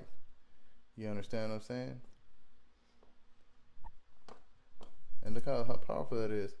You know, and that's why it said they didn't want us to find it, because they knew that the Lord blessed us. And this is the part of the books, the Apocrypha, that they took out when they put us in slavery, because they knew that if we knew that these were the things that were the outcome would come for us keeping our faith and understanding and our faith to seeking the Most High God and pass that on, and no matter what, that we would prevail. But even to this day, we can see that we lost and went so far away from keeping the laws and understanding that this is the way, that this is the law, and that if we keep this, then we shall come to life, meaning we should start reigning above and having our be spiritually becoming closer to being righteous. But anyone that shall leave it shall die. And you can see that the state of that we're in as a people, we're destroyed, and we have left it. And now you have the role models, instead of like, Sarah or Rebecca, you got Cardi B, you got Megan Thee Stallion, you got City Girls, where they FNF this, all this madness. Everybody every rapper, you got little Durk, you got little, Young Boy, Young Thug, everybody's catching RICO cases. These are the examples. Nobody's consciously caring about their people, meaning that they want to just show off how they get in the bag for themselves, how they're getting to buy a chain, or they can get the most drugs, or just a female to do something or a male to do something, without any regards that they're leaving horrible examples for their people to follow behind. And they're the reason and cause for the replication of the destruction of their own community, because they're so disenfranchised from belonging to a nation of people that they don't care and think about your people as a whole. We've been taught as slaves to worry about your business as a slave and don't worry about nobody else. If it don't bother you, then why are you even worrying about anybody else? But everybody else in the world cares about their people. There's not one nation that would allow another nation to take on and do destructive things to their nation without a fight. But we are taught to not consider our people as a nation because we're only property, and you should be happy with the gift that destroys your heart, like Jeremiah 17:9 says. You know, a gift destroyed the heart, and we're destroyed. Let's go to 1 Maccabees 6:6. Keep it going.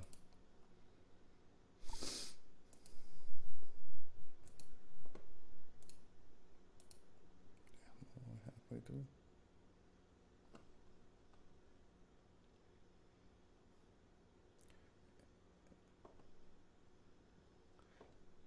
This is the one I wanted.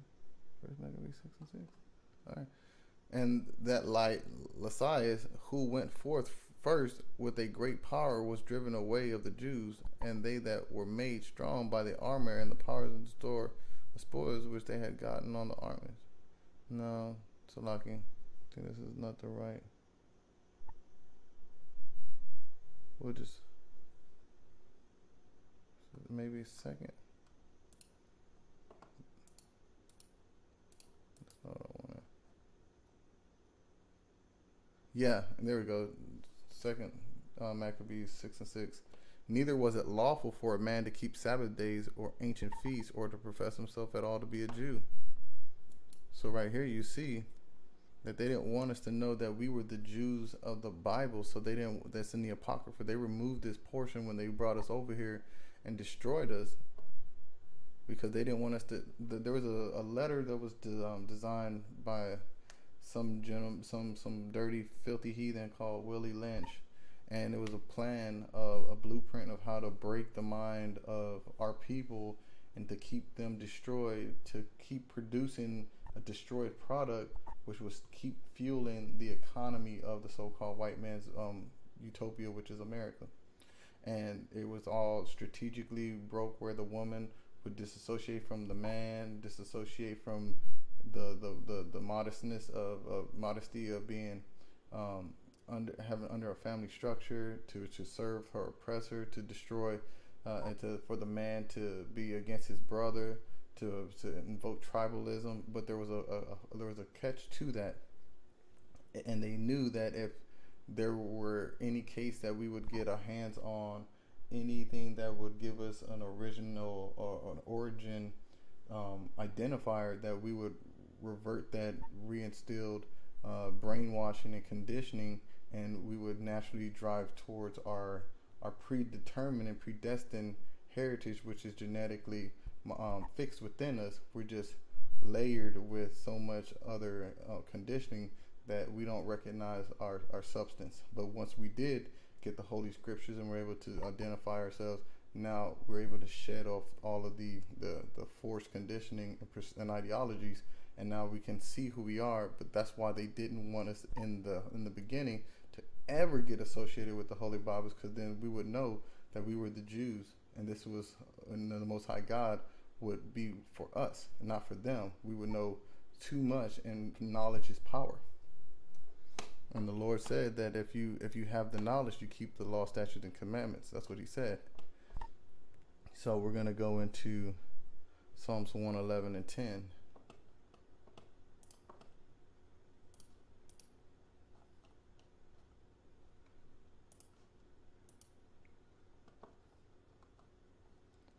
The fear of the Lord is the beginning of wisdom. So if we would have kept them commandments and would have been fearing the Lord, a good understanding have all they that do His commandments. His praises endure forever. So if we'd have learned and understood who we were, and we kept our commandments, then we would have been blessed by the Most High God. We wouldn't have stayed in that condition, and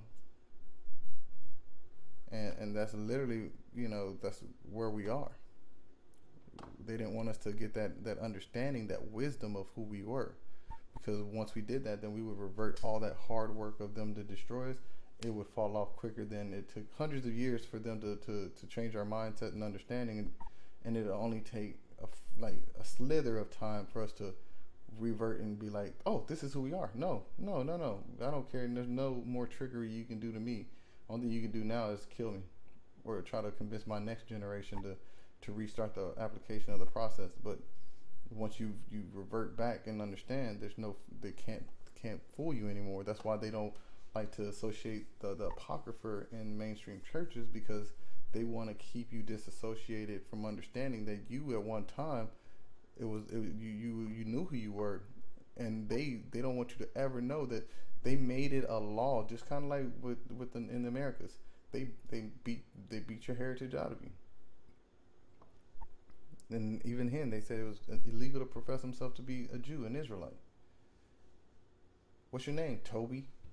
Kunta. Then that's not acceptable. We need you to convert into what we need you to, so we can be productive. You can be productive for our needs. And we don't care about you. We don't care about your heritage. You're a purpose for gain.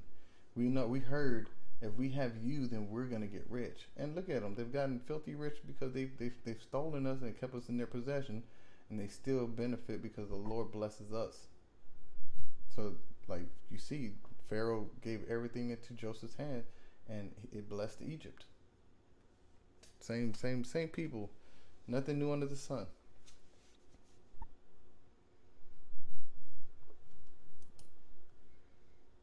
Then the patrollers, they keep close watch on the poor niggas, so they have no chance to do anything or go anywhere. They just like policemen, only worser, because they never let the niggers go anywhere without a pass from his master. If you wasn't in your proper place when the patrollers come, they lash you till you was black and blue. The women got 15 lashes and the men 30. That is for just being out without a pass. If the nigger done anything worse, he was taken to the jail and put in a whipping post. They has 2 holes cut for the arms, stretched up in the air, and the block to put your feet in, and they whip you with a cowhide whip, and the clothes sure never get any of them licks. So they rip your ass to the bare back, till your back was split. Till your back was split open. With no problem. They didn't mind. They took pleasure in that. They got off on it. They were like, you know what? Ain't nothing better than doing this type of damage to your people. And then you're supposed to just be like, no, that's cool. It happened 100 years ago. There's no statute of limitation for murder or rape or abuse. There's none. This country should still be held accountable for this. And the Lord's going to come with his son and bring that judgment. And that's what it's going to happen. It's going to happen. Deuteronomy 28:65.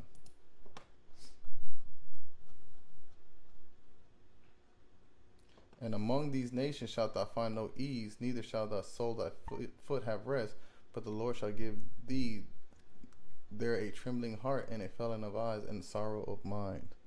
And that's pretty much what you would have if you're getting beat just for not having a pass, 30, 50 licks.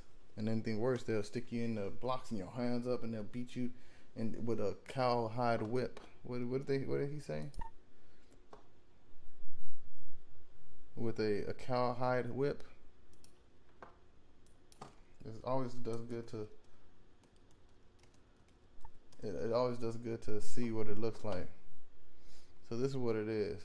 A cowhide whip. These bull whips. This is what they would break our skin and our back with. And they see they're having the different ones they have. They still whipping people at the border to this day. Disgusting people. This vile.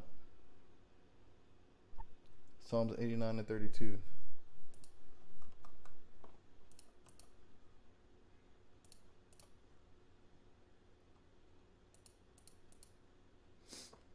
Then will I visit their transgression with the rod and their iniquity with stripes. See, so when we broke the law, the Lord said he's going to come and visit us. And if they break my statutes and keep not my commandments, then I will visit their transgressions with the rod and their iniquity with stripes. So as you see, this shows you right here, straight proof. Ain't no joke. The Lord is not joking with us. I don't know why we don't take it serious. Like the Lord's like doesn't really think that, you know, this is a game. This is what happened to our people for not keeping these commandments, and we still don't keep it. We still wicked, don't get it.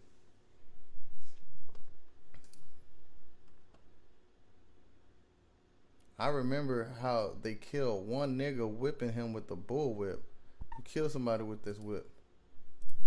Kill somebody with a whip.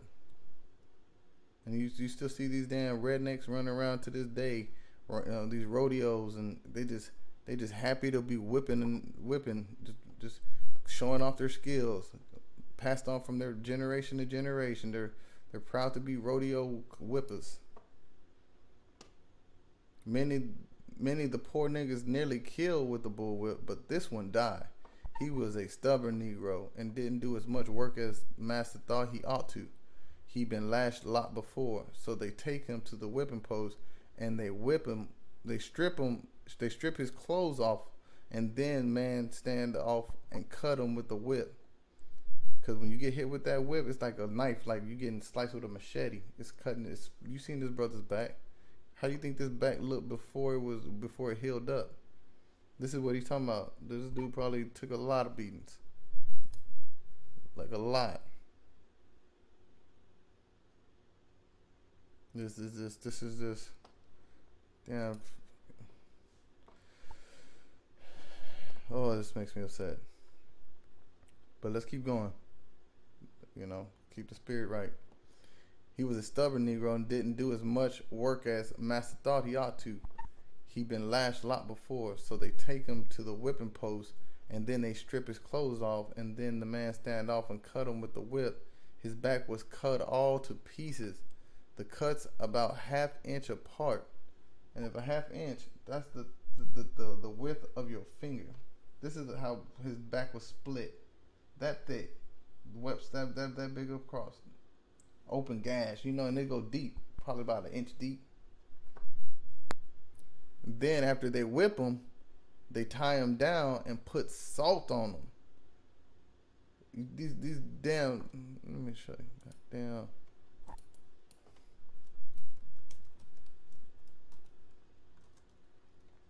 Look at these damn people right here. These are the people, these are the descendants and people that believe. Look at this, USA, Trump, this is what they love. These are the people that want to be able to do that shit to you and your family again. This is the state of our people, but we walking side by side with these people that are like, what are they trying to say? Make America great again? Obama, stop hating white America. Obama, white lives matter. What's this bullshit? Old white guy against racism. Get out of here. This is folly, bro. All this, even throughout everything, they still want to act like they the victims. They the ones whipping us, just killing us, still this day, shooting us. These people right here, make America. This dude would love to get a bullwhip. Love to get a bullwhip. This Karen right here, she was out there, old Polly Devil, whipping babies to death because they cried, just because she could get away with it because they wicked. Disgusting. Disgusting.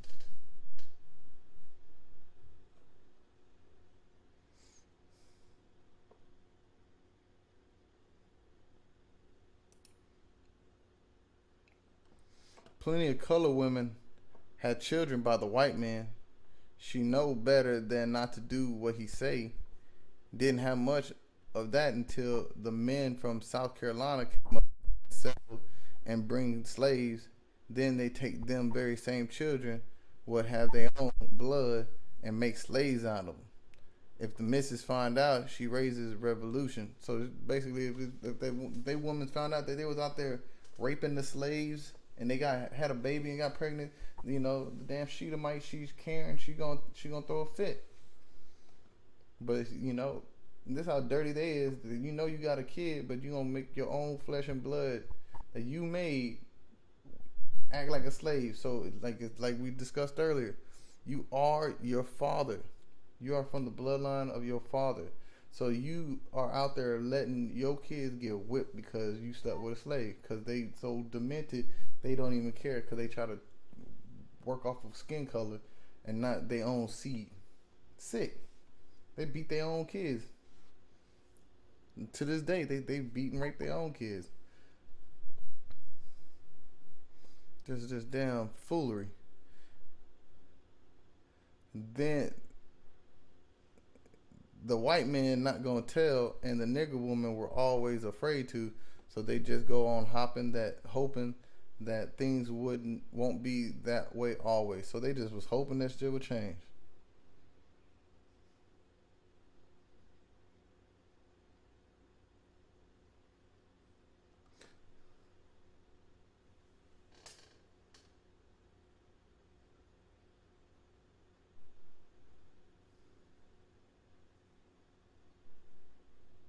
Hold up, second Maccabees 3 and 26. Did we hit that up?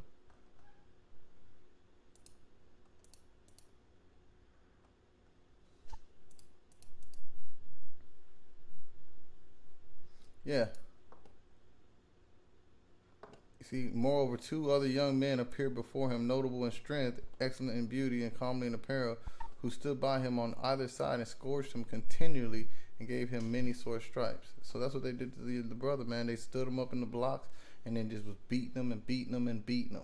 And they thought they were great in their power to do so.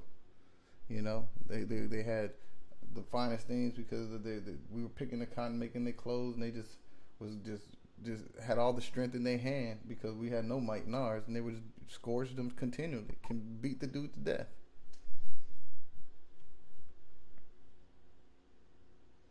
Deuteronomy 25 and 2.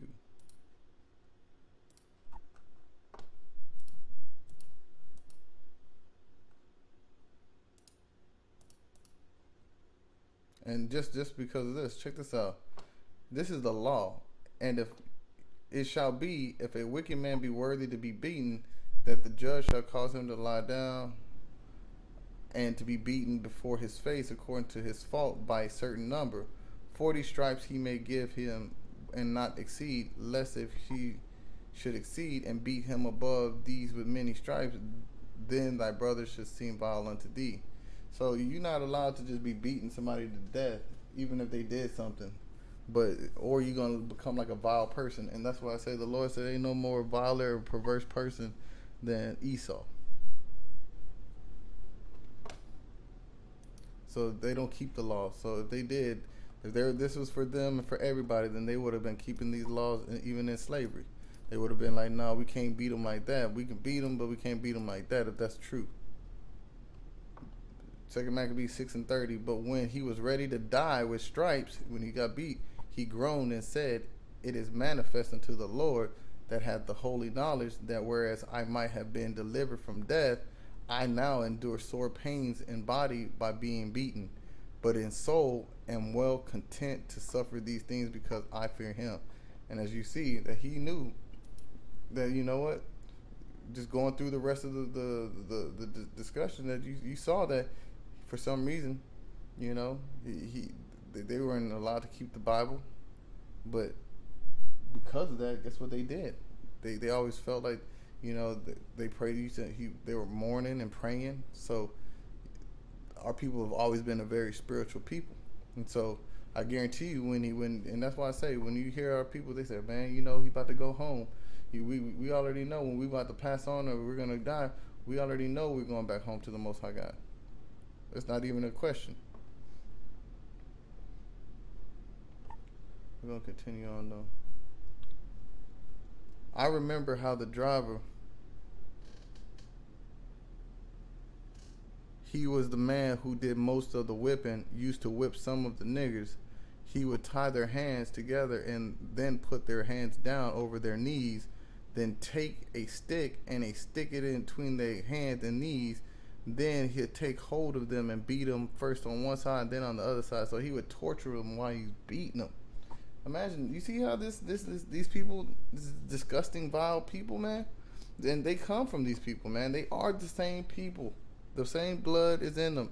And let's get it on. One last thing. Let's not one last thing, but let's get this right quick because I don't want to hear in the chat. I don't want to hear anybody watching. Well, we're not the same people. That's my ancestors. I'm different. I believe in ridiculous shit. But the Lord said, I don't care. He said, Isaiah 14:21, prepare slaughter for his children for the iniquity of their fathers, that they do not rise nor possess the land nor fill the face of the world with cities. Because, yeah, you're right. The old slave master is dead, but they did that so they can pass this on to their kids. And to this day, their kids are in possession of it. And to this day, they're killing our people without pity. So the Lord said, when judgment comes, prepare slaughter, because these filthy devils, regardless, they like to admit it out of their mouth. They're walking around on stolen land. They're still killing our people openly, holding themselves not guilty, and they're still abusing and psychologically destroying our people, giving us all types of drugs and feeding us without, and making sure that they suppress any true history that we could use to rebuild as a nation separate from them. They don't want us to ever have our own, because then they will become weak. So the Lord says you're gonna have to pay for it, because you're gonna be wicked.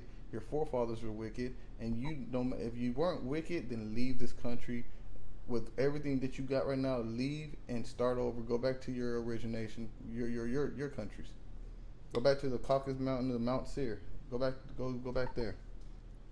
But you won't, because you're not sincere, and you really are white supremacists, and you hate the Israelites, and you're wicked to the core. So that's why the Lord said you're gonna have to pay for it, because you still, you know, like we went over earlier, you speak very, very wickedly about oppression. That's called white privilege. That's what the words of the Bible said. That's a nice way of saying white privilege. You don't acknowledge the truth, because you want to stay privileged and disassociated from your history. You belong to the nation that did this, so you got to pay. If I ran out on dinner while you were sitting there, you would have to pay that bill. I had to pay the bill.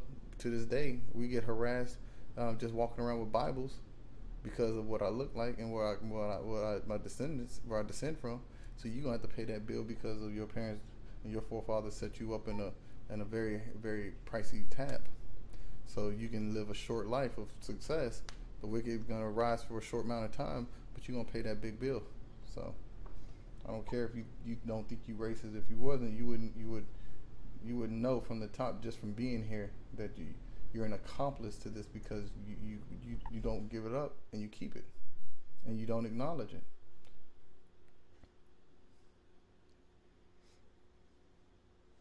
And you're wicked. You really want to, shit, you trying to destroy us so bad. You trying to destroy and erase us and become us. Look around. Y'all never had any style, no rhythm, no anything, but everything that you are now reflects us. And now our people are starting to reflect you, because you told us that you're great. Now we're in such an oppressive mindset that we're running behind trying to imitate what you used to look like. Destroyed. Israel, wake up. Please.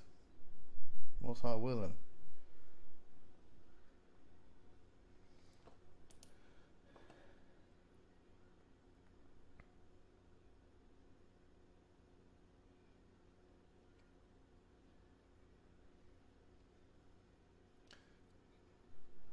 Alright, us niggas never have a chance to go to Sunday school and church. The white folks feared for niggas to get any religion and education, but I reckon something inside just told us about Yahweh, the Most High God of Israel, and that there was a better place hereafter. Ain't that funny how it's just something inside their spirit was just like, man. Let's see. Let's go to Romans real quick.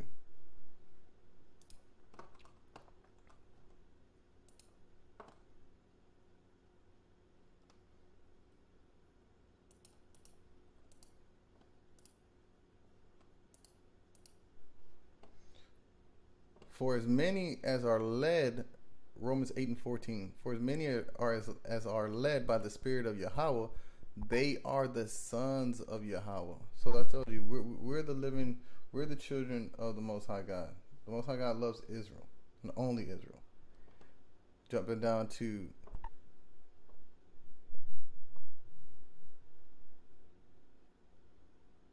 we'll go down to 16. The Spirit itself beareth witness with our spirit that we are the children of the Most High God.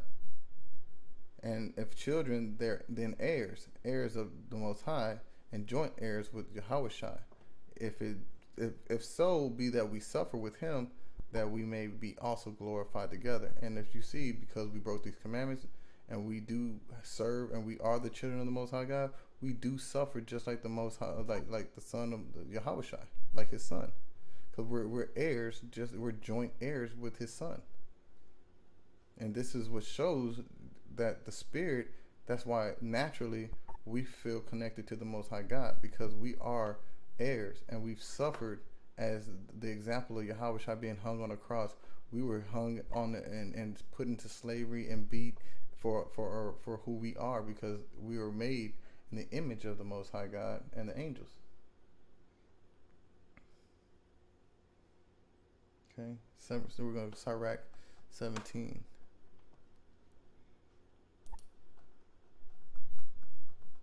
So, without even having proper teachings, the brother said that he just for some reason felt like he was connected to the Most High God, and that's a cut right there. Because I guarantee you ask an Edomite, I don't believe in God. I'm an atheist. I worship the devil. Because you are the damn devil. You don't wake up feeling connected, because you look for somebody to give you rhythm. You don't have, your soul is crooked. You ain't got no soul. Damn devil, man. You're on the left-hand side, Esau.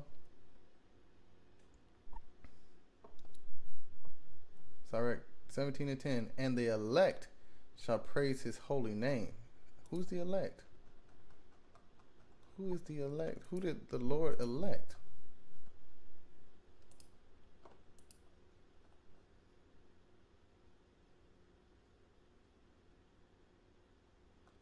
Right here. Gather my saints together. Actually, the elect would be a little better. My elect. Who is the Lord's elect?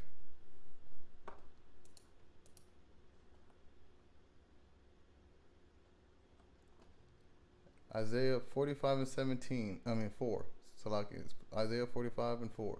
For Jacob my servant's sake, and Israel mine elect, I have even called thee by thy name. I have surnamed thee, though thou hast not known me. I am the Lord, and there is none else. There is no God beside me. I girded thee, though thou hast not known me. So the Lord, the Israelites, are the elect of the Lord. Beside this, he gave them a knowledge and a law of life for an heritage. So we know this, and our spirit feels like this, because our heritage, like we even went into Romans 9:4, shows that all these things are service of God. That belongs to the Israelites. That's our heritage. That's what we do. See? 2 Peter 2:9. 2 Peter 1:9. 1 Peter 2:9. 1 Peter 2:9. Slacking.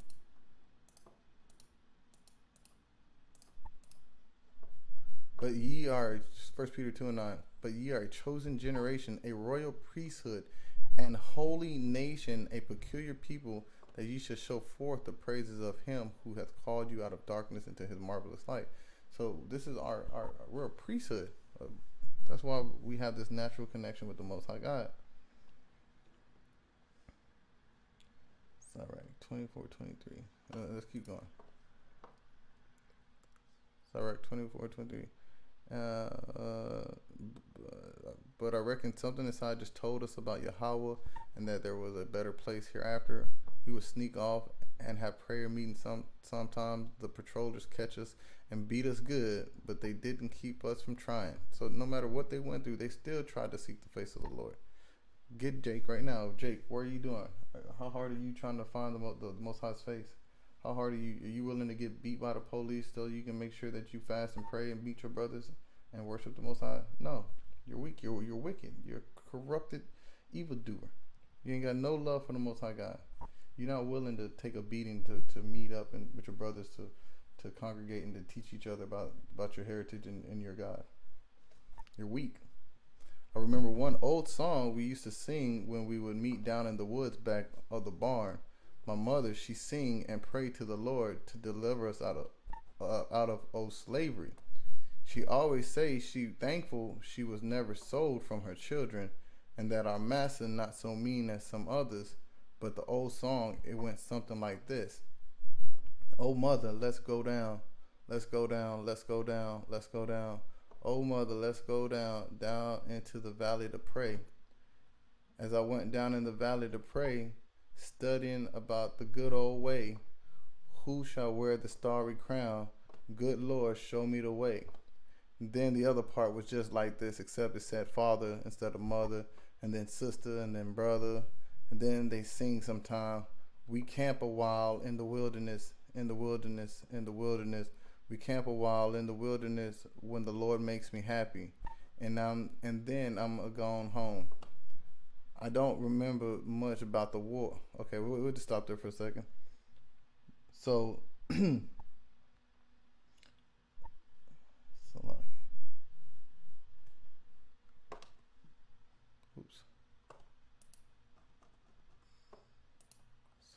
sorry, right, 24. Ecclesiastes 24:23. And all these things are the book of the covenant of the Most High God, even the law which Moses commanded for an heritage unto the congregation of Jacob. So we know all this stuff. We seek the Lord's face.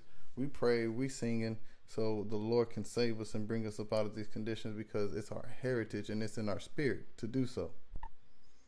You know, and we really trying to look at it in the sense where Deuteronomy 28 and it shall come to pass, if thou shalt hearken diligently unto the Lord, the voice of our God, to observe and do all his commandments, which I command thee this day, that the Lord thy God will set thee on high above all the nations on the earth. You know, so singing and praying is just trying to get the Lord to get us about that condition so he can lift us up.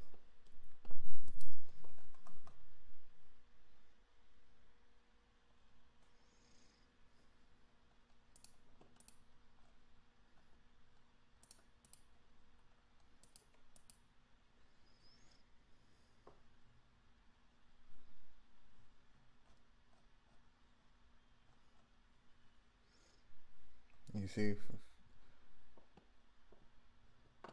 1 John 14:17.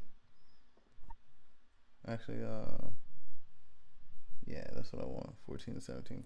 Even the Spirit of truth, whom the world cannot receive, because it seeth him not, neither knoweth him. But ye know him, for he dwelleth with you, and shall be in you. And I will not leave you comfortless; I will come to you. So that's why this brother and his family, our people throughout, even to this day, we spiritual, because, and the rest of the people don't understand the Israelites. They don't understand how we can go through so much and then have such a cheery countenance or an outlook like, it's all right, the Lord got us, we'll make it through there, you know, Lord willing. Even to this, even during the slavery, as you're seeing, like, they didn't even have the scriptures. They were it was forbidden for them to even know anything about it. But their spirit bared witness with the Most High God that the spirit of truth was in them. The laws was in them.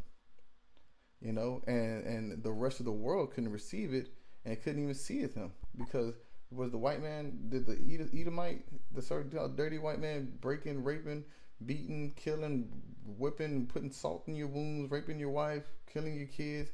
Was the Lord dealing with him while he was doing that? But they were proclaiming to do that in the name of white Jesus, white Christianity, white supremacy. That's what they were doing it in the name of. And the Lord said that we didn't even have the scriptures to read, but we knew the Most High. We knew who his son was. We knew all these things. And we prayed and lived and served the Most High God in bondage in these situations. And we would pray and seek his face for comfort. And he said he would not leave us comfortless. But you think about it. So how was that a thing that we used to do? Because this is what the Lord said in verse 14 and 26, in John 14:26. But the Comforter, which is the Holy Ghost, whom the Father will send in my name, he shall teach you all things and bring all things to your remembrance whatsoever I have said unto you. So because the Most High sent his son, and in the time that we would be driven away and go through so much, that he sent his son as our comfort. And because we have the spirit of the Most High God in us, that the Holy Ghost is naturally within our spirits, and it brings that case of connection and remembrance to us, so we never forget who the face of the Most High God. You have brothers and sisters choosing today to turn their face from the Most High God that they know. That doesn't mean they don't know who he is. They just don't want to serve and be obedient. They want to be rebellious and self-serving. But this is how we stay connected through the testimonies of our ancestors that were in slavery, that they were Israelites, because this is the state and the direct reflection of how and what they were exposed to, and how the Most High God dwelled within their temple, regardless of them having the Holy Scriptures, having somebody teaching it to them. They didn't even have the ability to learn anything. And just listening to the types of songs they would sing, look at the world. She said, "Look, we camp a while in the wilderness." Who was in the wilderness? Who went to the valley of the shadow of the death? Who's the starry crown? Who wears the starry crown? That's the thorns. Let's look at this.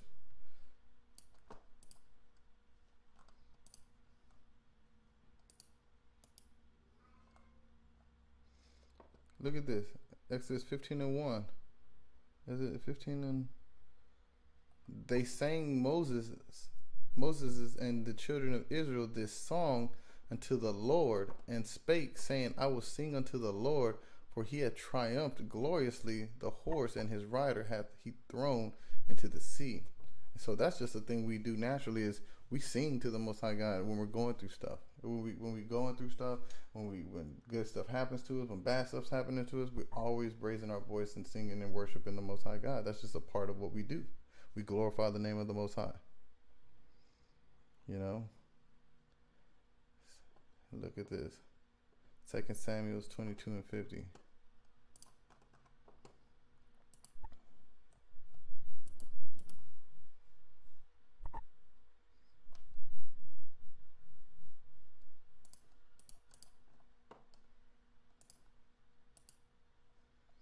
Therefore I will give thanks unto thee, O Lord, among the heathen.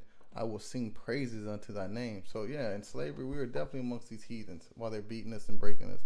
But we still singing songs to the Lord, that we love him and we praise him, and we hope, we're waiting on him to deliver us from the hands of these heathens and these evil devils. So there's no other nation in the world. You don't have the so-called Ammonites or Moabites, the Chinese or Japanese singing and praying to the Most High God to get out of anything. They got cursed, they Buddha, they got all kind of different gods the idols that they worship. But we're the ones that are always connected to the Most High God, and the so-called white man wants to claim that so he can keep us disenfranchised from it. So we never get ourselves right, and we never get that salvation, because the Lord knows once we're keeping our commandments, the Lord will fight for us.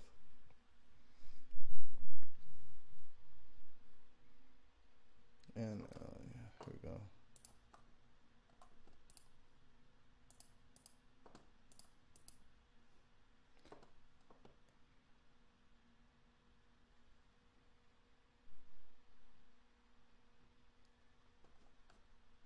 Exodus 13:18. But Yahweh led the people about through the way of the wilderness of the Red Sea, and the children of Israel went up and harnessed out the land of Egypt. And this is a song without even having the scriptures and being able to study the Bible. We camp a while in the wilderness. And where did the Israelites wander 40 years? What did they wander through? The wilderness. When we get saved up out of this captivity, what are we going to enter in? The second wilderness, the second Exodus. So for us to be surprised we actually are the Israelites, it shouldn't shock you. And this information that we're going over is in the U.S. Congressional Library. They have all of these accounts and confessions of crimes that have been reported that they've sat and hidden for no man, no Esau, no Edomite, no person that's done anything atrocious to us could be held accountable. But they have the evidence. They want to call it a record of history and to progressively move forward, but that just means peaceably shut the hell up, stay holding your breath with the knee on your neck, and let us keep raping and murdering your people and benefiting from your destruction. Don't have a problem with that. That's what they're telling you. You know, you should be able to get on your phone and see a bunch of niggas that look like you having a good time, and that should make you be okay with your situation that you're in. Because simple as Israel. I don't even want to get the verse, Proverbs 1:20, right? Yeah, we got to, because it's just, damn you, Israel. It's just, I love you. I got patience. We have to have patience. Proverbs 1:22. How long, ye simple ones, will you love simplicity, and the scorners delight in their scorning, and the fools hate knowledge? How long y'all want to be foolish and simple, man? How long y'all want to just still see the same thing and brush it off like it don't matter because you can smoke a blunt or drop your location on an op and then talk some, just demean and belittle and kill yourself and your people. Like, you guys have talent. You guys, our people have strength. And instead of using it against each other, what would happen if we used it for the Lord as one? What if we came together and built something instead of try to separate out of each other and destroy each other so that we can exalt ourselves, instead of all of us come together as our full force and just lift up the name of the Lord? How about we all work for the Lord and not so selfishly worry about ourselves, but worry about the people, our brothers and sisters, and our God? Why can't we do that? And that make that, let's get rich doing that. Let's get rich with each other doing that for the Lord. That's all we need to do. I don't remember much about the war. There was no fighting done in Newton, just a skirmish or two. Most of the people get everything just ready to run when the Yankee soldiers come through the town. This was toward the last of the war, because the niggers knew what all the fighting was about, but they didn't dare say anything. The man who owned the slaves was too mad as it was, and if the niggers said anything, they get shot right then and there. So you act like they care about you. To this point, what do they still do to you? You brother just was on his bed. They woke him up with a dog and everything. He on his room in his bed. They breaking in on him, and he lifts his hands up, and the first thing they do is shoot him. They don't send the dog in. They don't do nothing. They just pull that trigger on you. Shoot him then and there. How many brothers? Oh, the brother was stealing laundry detergent out of the store. Shot him right in the back of his head while he was on his stomach while the cop was on him. What about that other brother that was running from the cop and they shot him 60 times in the back? What about the other brother that, like a couple weeks before that pulled him over about a license plate, and then he thought he was gonna get away with it and shot the dude in the back of the head? What about the Buffalo guy that went in there and shot us, the 10, 13 people in the store? What about this other? I can't even continue to go, because like now you're like, which one is that one? Which one? Like, yeah, okay, that's how many there is. Back to back to back, weeks, a week, next every week. The soldiers tell us after the war that we get food, clothes, and wages from the masses, else we leave. But they was very few that ever got anything. Our old master say he's not gonna pay us anything. Of course, his money was no good, but he wouldn't pay us if it had been. I'm just gonna go to the book of Obadiah.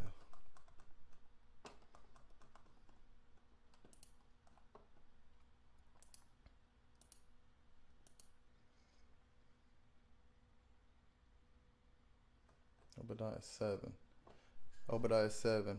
All the men of the Confederacy have brought thee even to the border. The men that were at peace with thee have deceived thee and prevailed against thee, that they eat thy bread, have laid and wound under thee. There is none in understanding in him. So like he just told you, like he mad because they trying to come against him to free you in a sense. They not freeing you, but just fight against him because of their own agendas. And he ain't gonna feed you, and even if he had the money, he was going to. And if you made him mad, shit, he'll shoot you because he don't give a damn. Ain't no understanding in these Edomites. They don't care about you. They care about their own self. But the Lord said, for the violence against thy brother, verse 10 on Obadiah 10, 1 and 10, For the violence against our brother Jacob, shame shall cover thee, and thou shalt be cut off forever. So there's going to be a time coming soon when the Lord's going to give them back recompense for what they did. And all this violence that they keep doing, and every week they're killing us, and just letting you know that Esau and Jacob, these are the so-called white men, is the so-called Jacob's brother. They killing us over and over. For the violence against us, shame will cover them. And the world's going to start seeing it, and the world will see who the real people of God are, and shame will cover all of them. Better believe it. But we'll jump down to 12. But thou shouldest not have looked on the day of thy brother, and the day that he became a stranger, neither shouldest thou have rejoiced over the children of Judah in the day of their destruction, neither shouldest thou have spoken proudly in that day of distress. So you see, they shouldn't have never took us into captivity. They should have never, just because we disenfranchised, we don't know who they are, because they over time we separated, and Esau, it was just destined to be. The Lord said you should have never ever celebrated the day that you broke us down, and they doing that to this day. They throwing parties, the shit. Some of our people so wicked, they partying with them for the destruction of us, and all they do is ever speak proudly about us, about what they did and how great this country is, because of all they had to do to establish it, from stealing and killing the natives, our brothers from Gad and Issachar and Judah and Benjamin and all the 12 tribes that they've scattered and destroyed, all just so they can, so you can have some dirty Edomites that are off beat and rhythm, just get drunk and have sex with their kids and animals. And that's what they do. And that's what they're petitioning right now, and for zoophilia and pedophilia. They don't want to be called pedos, the creepy pedos that need to get thrown a millstone around their neck and put into the water. They want to be called minor attracted person, because this country, this society is so just perverse that they want to promote the most wicked of wicked, attacking an innocent child and taking and corrupting them and doing the most foul things to children, and not look back at them as if they're abominable. These people are proud and disgusting. I think it's 26.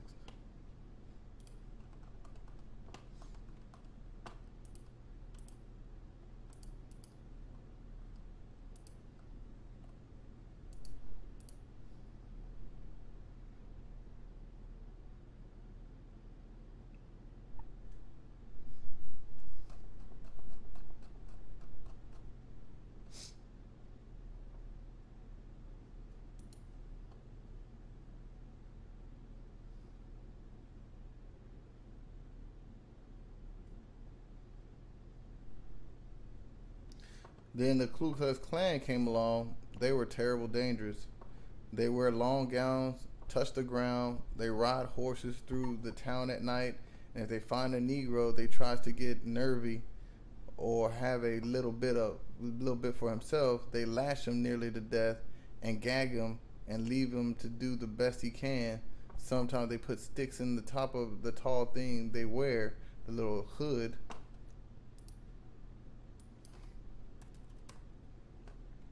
These dirty Edomites put sticks in the top of their head with their little kids. These are what I say.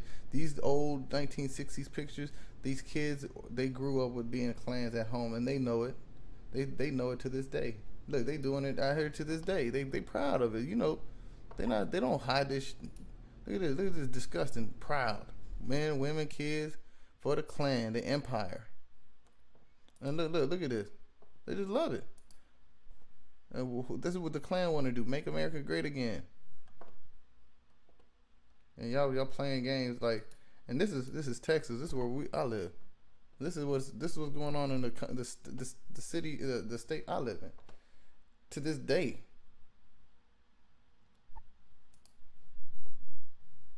Like this is great. And then they want to talk about the Israelites, but they can come up and dress like creeps in front of the city hall, and they get police to kind of, get them out there. But we stand outside with Bibles, just talking to our people, and police called on us, ready to shoot us.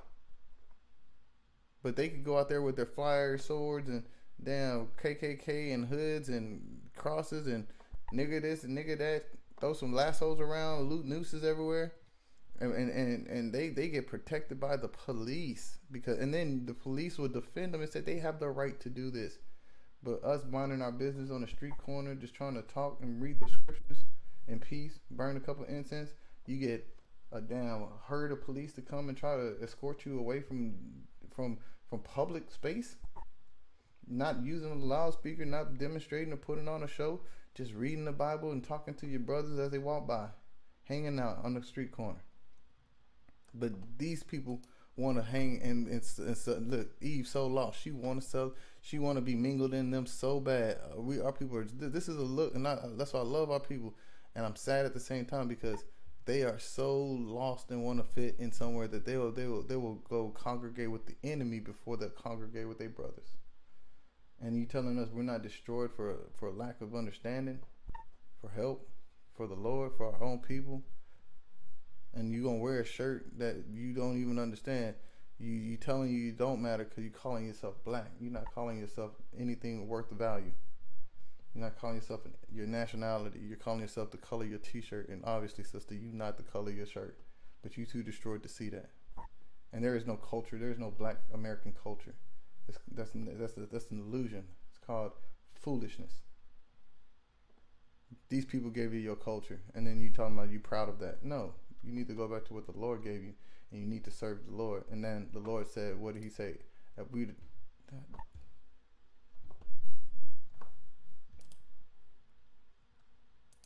he said if we did that, then what did the Lord say? Oh, it's a lot. Yeah, let's get that real quick. That's what you need to look for, sister. I'm gonna tell you what's gonna make you feel better. What's gonna make you stand out and make you get right.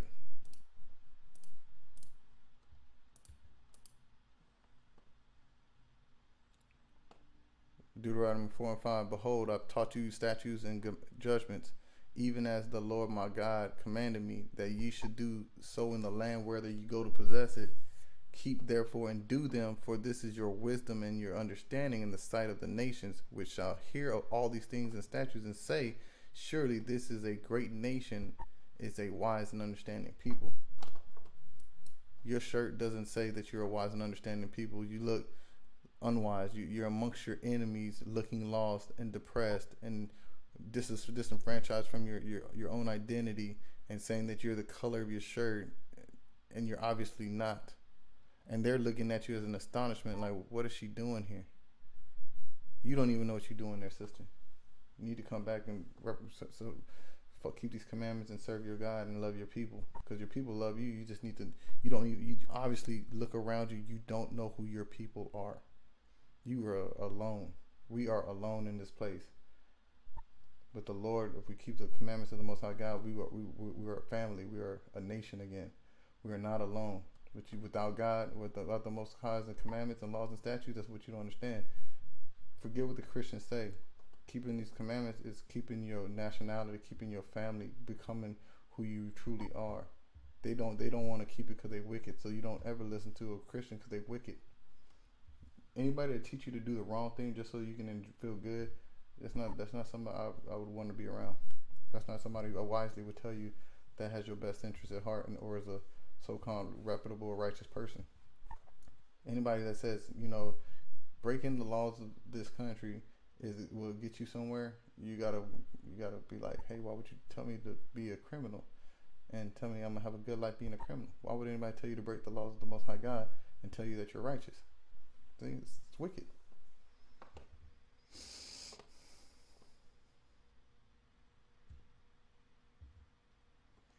Let's go. They had another. Oh yeah. Okay. Sometimes they put sticks in their hat, then clear it up in the air to scare the poor Negroes. Okay. Deuteronomy 28:66.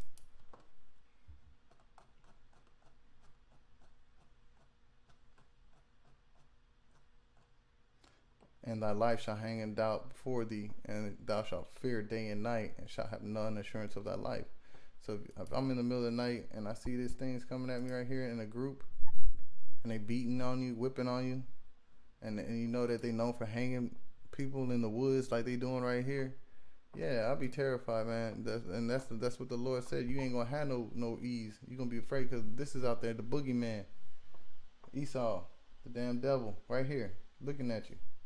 So that happened to us. It's not happening to them. They're the ones under the hood.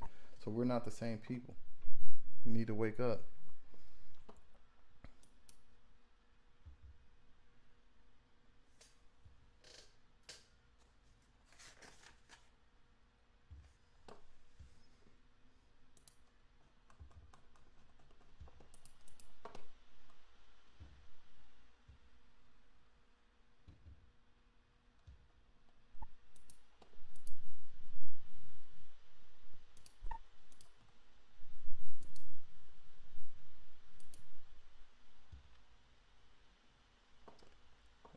The Klan, the KKK. She said the Ku Klux Klan came along. They were terrible, dangerous.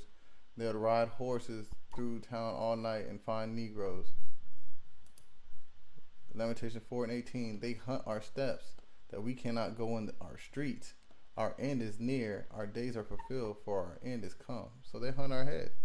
Our persecutors are swifter than the eagles of heaven. They pursued us upon the mountains. They laid wait for us in the wilderness. And that's what the eagle is, America.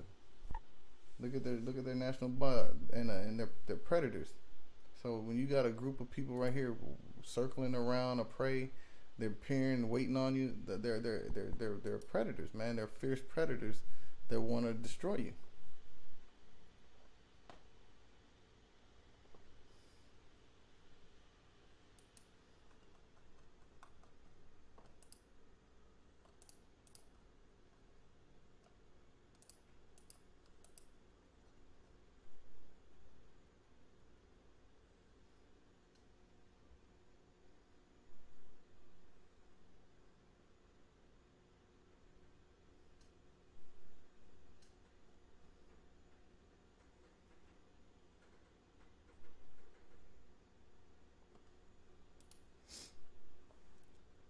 They had another thing they called the donkey devil that was just as bad. That they'd take the skin of a donkey and get inside of it and run after the poor Negroes.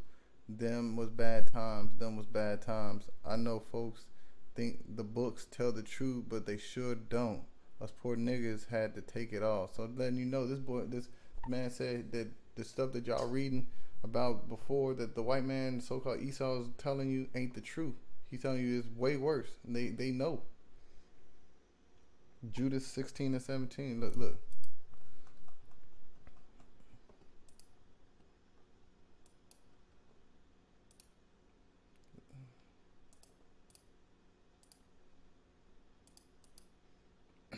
Woe to the nations that rise up against my kindred.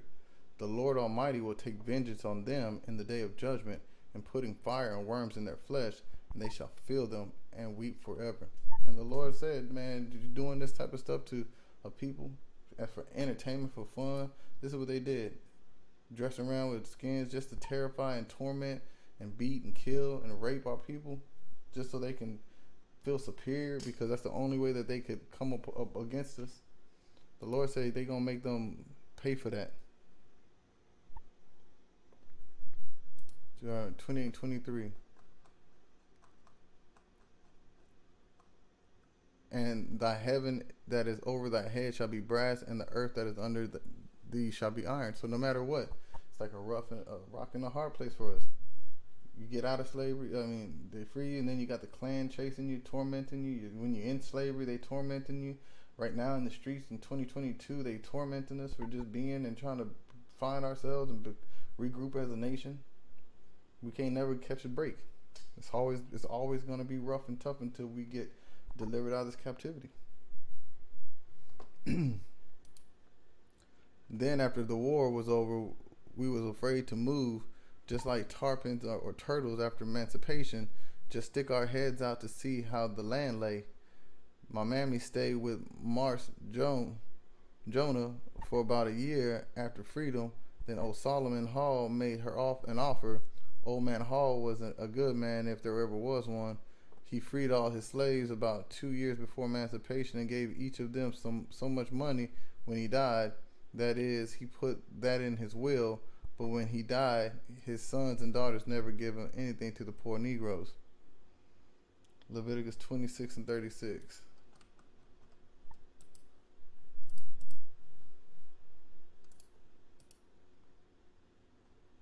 Yeah. And upon them that are left alive of you, I will send a faintness into their hearts in the lands of their enemies, and the sound of a shaken leaf shall chase them, and they shall flee as fleeing from a sword, and they shall fall when none pursueth.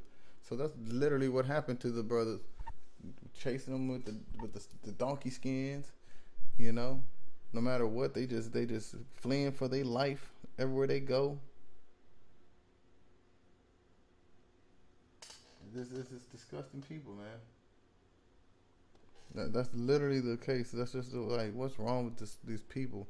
And y'all swear y'all want to hang out with these people, be in their house, eating their food, and man, like, you should be just like, what? Like, why would you do that to yourself? Like, that's just disrespectful to all the things your forefathers went through.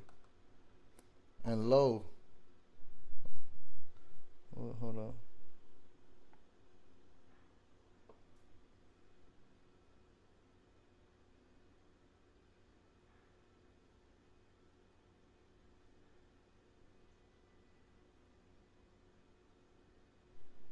And lo, a day of darkness and obscurity, tribulation and anguish and affliction and great uproar upon the earth. So that's what we were going through. We're still going through that. And the whole righteous nation, which I told you, Deuteronomy said 6 and 25 said that our righteousness is the law, fearing their own evils, which were ready to perish. So, you know, then they cried unto to Yahweh, and upon their cries, as it was where from a little fountain was made a great flood, even much water. So, you know, they got a little bit of relief because they were able to get out of the situation, but still, they have to go through all this anguish and affliction upon the earth, no matter what's going on. But if they do want to get about the situation, then you got to cry out to the Lord and beg Him for mercy and to get us up out of here.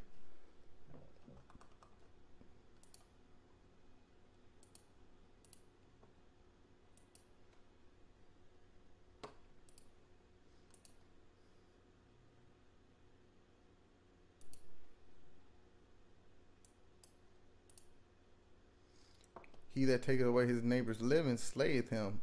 Sirach, Ecclesiasticus 34 and 22. He that taketh away his neighbor's living slayeth him, and he that defraudeth the laborer of his hire is a bloodshedder. So even if his kids did not kill or do anything extra, the Lord said, if you the old man promised to pay out for what he put these people through for for compensation. But they were defrauded by their children, and that's why I said the Lord said in Isaiah 14 and 21 that the children will pay for the sins of their fathers. And look at that! Look how the Lord manifested. This old dirty slave owner felt some kind of way to give retribution to his slaves, but his children was the ones that were like, nah, these niggas don't deserve nothing. So the children rightfully deserve to get punished for what their forefathers have done, and it shows in their actions that. As their fathers had a plan, but they waxed worse than they did. And just to be honest, they've waxed worse and worse and worse until they see they're still waxed the same way.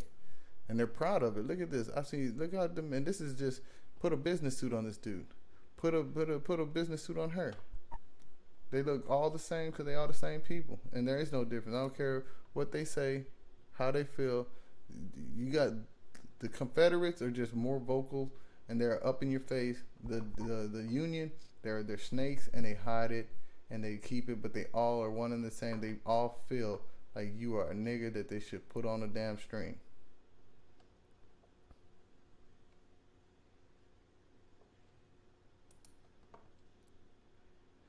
My mother went to live on another place belonging to the nephew of Solomon Hall.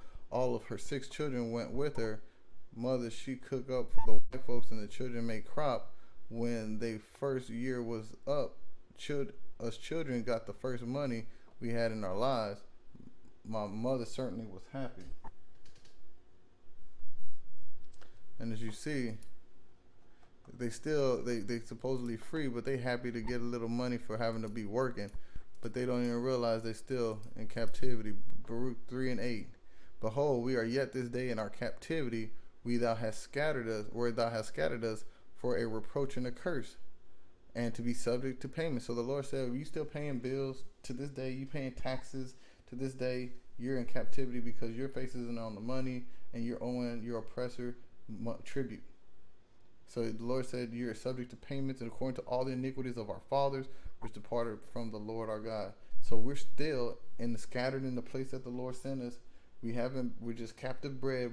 Our forefathers have passed away, and we've just been in this place, still subject to the same curses that we have been befallen. So they're happy as can be, but they're still happy to be slaves.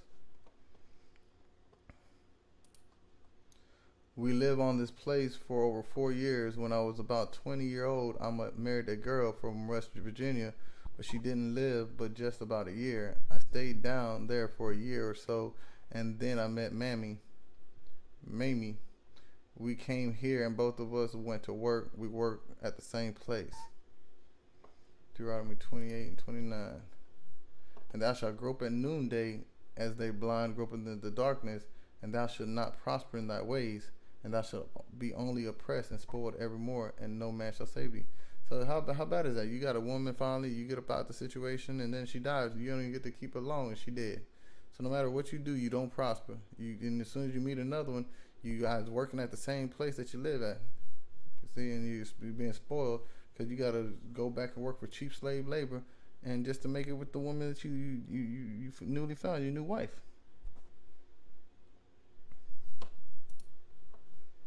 We bought this little piece of ground about 42 years ago. We gave $125 for it.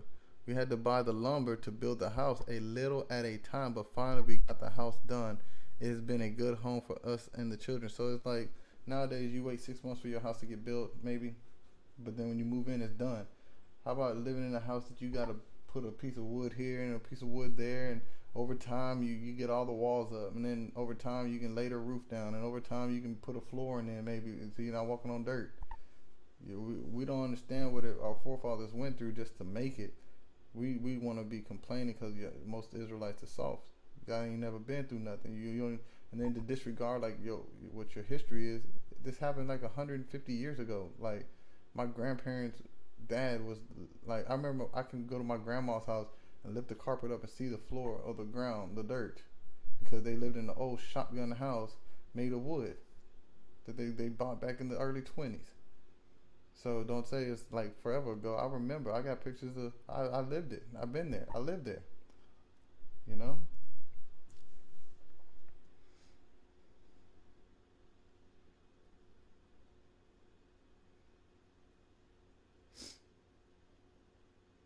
We have 2 daughters and 1 adopted son. Both of the girls are good cooks, and our sisters, are even then back in the day, our daughters would know that you're supposed to cook, you're supposed to do this and do that. But now the women out of order. The women don't want to cook. They want to shake their dirty derrieres for everybody to see all their privates and stuff that they should be hiding and keeping for their husband. They don't want to know their roles and be a good helpmeet and be humble and modest.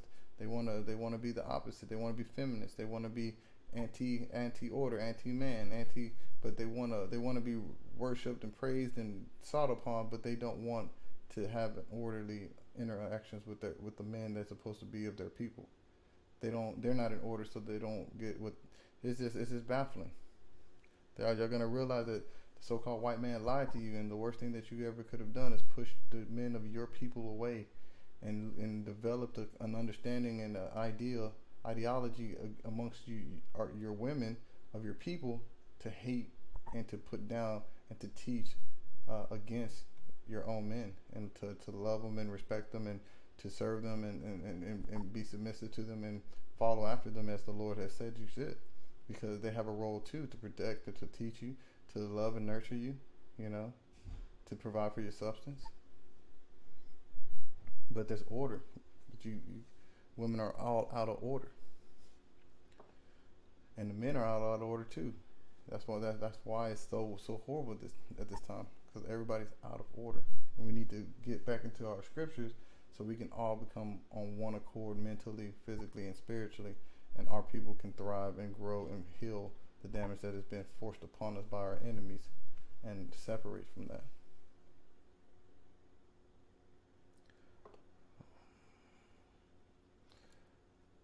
One of them lives in New Jersey and cooks in a big hotel. She and her husband come to see us about once a year, but the adopted boy, he was part white, which we talked about. Either you are what your father is, or you're, so your father is a so-called white man, then you're a so-called white man, and if your father's a so-called Israelite, you're an Israelite, no matter what your skin color is. We took him when he was small and did the best we could by him. And he never did like to associate with colored people. I remember one time he was a child. I took him to town, and the conductor made me put him in the front of the streetcar because he thought I was just caring for him and that he was a white boy. Well, we sent him to school until he finished. Then he joined the Navy. I ain't seen him in several years.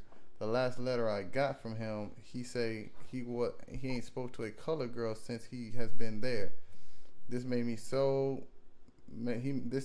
mad, so I took his insurance policy and cashed it. And I didn't want nothing to do with him if he denied his own color. And that's how we rolled back in the day. If you deny your people, then you get rolled off. Like, you gonna deny your own people? But nowadays, we don't want to be our own people. Listen what the brother said. He said, I didn't want nothing to do with him if he denied his own color. So he's basically saying you don't. That's how you should be thinking. If you're not Israel, you're not for your people, then you against us. And look who you want to be for. You want to be for. If you're not for your people, then you for these people. And that's just point blank. You don't have to. If you spineless and you can't decide, the Lord said you can't be lukewarm or what. Let's get it.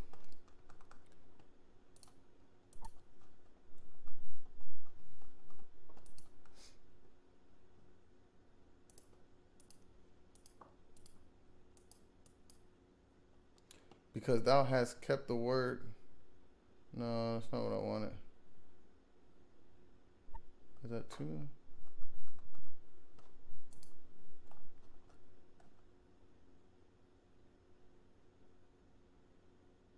Anyways, it's a little late. I can't find that scripture, but he said that he'll spew you out of his mouth.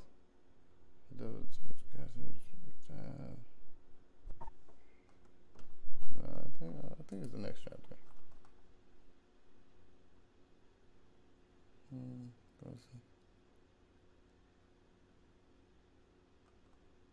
Yeah, okay, there it was. Revelation 3:15.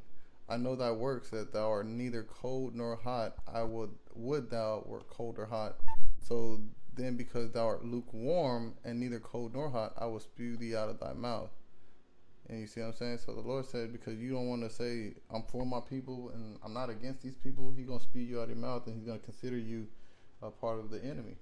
So you rather you be, I'm for these people, I hate my people, and I'm against them, so I accept my judgment, or I'm for my people of Israel, and I'm trying to build back and get a relationship with the Most High God and my people and my nation. But if not, he's going to choose for you, and you're going to get destroyed. You're going to get judged for that. So 28 and 30, Deuteronomy 28 and 30. So I read 12 and 7.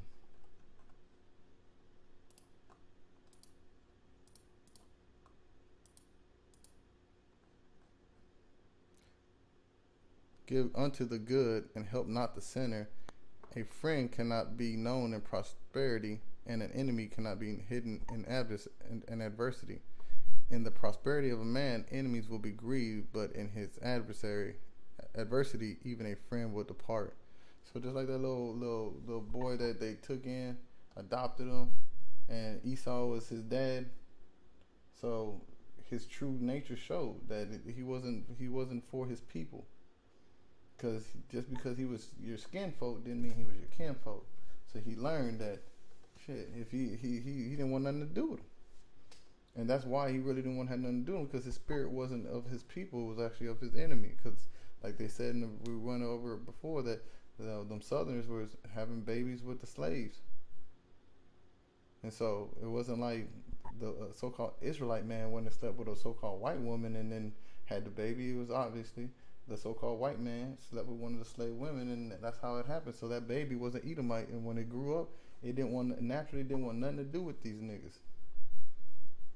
And that's what it said. And it's not a friend, so that's why it was like he got nothing to do with him. So that being the end of that chapter, let's just get to the. I want to close it out with this.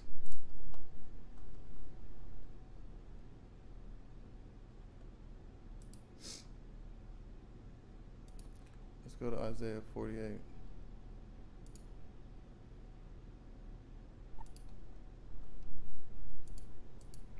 This is for Israel. For my name's sake, I will defer mine anger, and for my praise will I refrain from thee, that I cut thee not off. So this is I want to close this out by saying this is what we kind of need to do as a people, Israel. Like, hope this is edifying for you, and we got a little bit of more associativeness with being associated with the ancient Israelites, and to see how that associates directly to our ancestors that were put in slavery in this country. No matter if you're Hispanic or so-called Hispanic native, or so-called black American, or Jamaican, or any of those Afro Negro type individuals that they call us, our bywords. I want to leave it off with this: that this is not the end solution for us. The Lord did say that if we return to His commandments, that we will be lifted upon high. So I want to leave you off with this last few verses, so kind of get your head thinking about how we can get about the situation. And I feel that these verses right here from the Most High of the Word will get our people mentally headed and spiritually headed in the right direction to get us as a nation lifted up. This is Isaiah 48:9. For my name's sake will I defer mine anger, and for my praise will I refrain for thee, that I cut thee not off. Behold, I have refined thee, but not with silver. I have chosen thee in the furnace of affliction. So he's saying that, he's not trying us like he didn't refine us, but not with like money or gold or nothing like that. Because with refinement, you gotta get put through the fire to get the impurities out of these metals. But he's letting you know that He's put us through the furnace of affliction. So He didn't just make us poor; He afflicted us with all kind of curses. For my own sake, even for my own sake, will I do it. For how should my name be polluted, and I will not give my glory unto another? So the Lord said He gonna save us out of this. We just gotta stick through it and come back. And He, just because for Him, not even because for us, just for His name's sake, He's gonna pull us up out of this, and He's gonna pull the ones that He refined through the furnace of affliction. He's gonna save those Israelites that have made it and was tried and purified through the furnace of affliction. So the Lord says, hearken unto me, O Jacob and Israel, my called. I am He, I am the first, and I am the last, also the last. Mine hand also had laid the foundations of the earth, and my right hand hath spanned the heavens. When I call unto them, they stand up together. All ye assemble yourselves, and hear, which among them hath declared these things. The Lord hath loved him. He will do His pleasures on Babylon, which is America. So don't worry, when we get our get back, the Lord just said He gonna do what He do on the Babylonians, which is the so-called white man, the so-called Americans, and His arm shall be on the Chaldeans. So don't worry, the Lord said He gonna lift us up out of this, and He's gonna give retribution and vengeance on all the atrocities that have been committed against the children of Israel, and the mental and spiritual and disenfranchised and destruction that's been befallen for our heritage and our generations and our people. That the Lord will do it just for His name's sake. So just serve the Lord, love your brother, pray to the Most High, be sincere in all your works. And I hope this was edifying. Until the next time, call me Yasher Allah.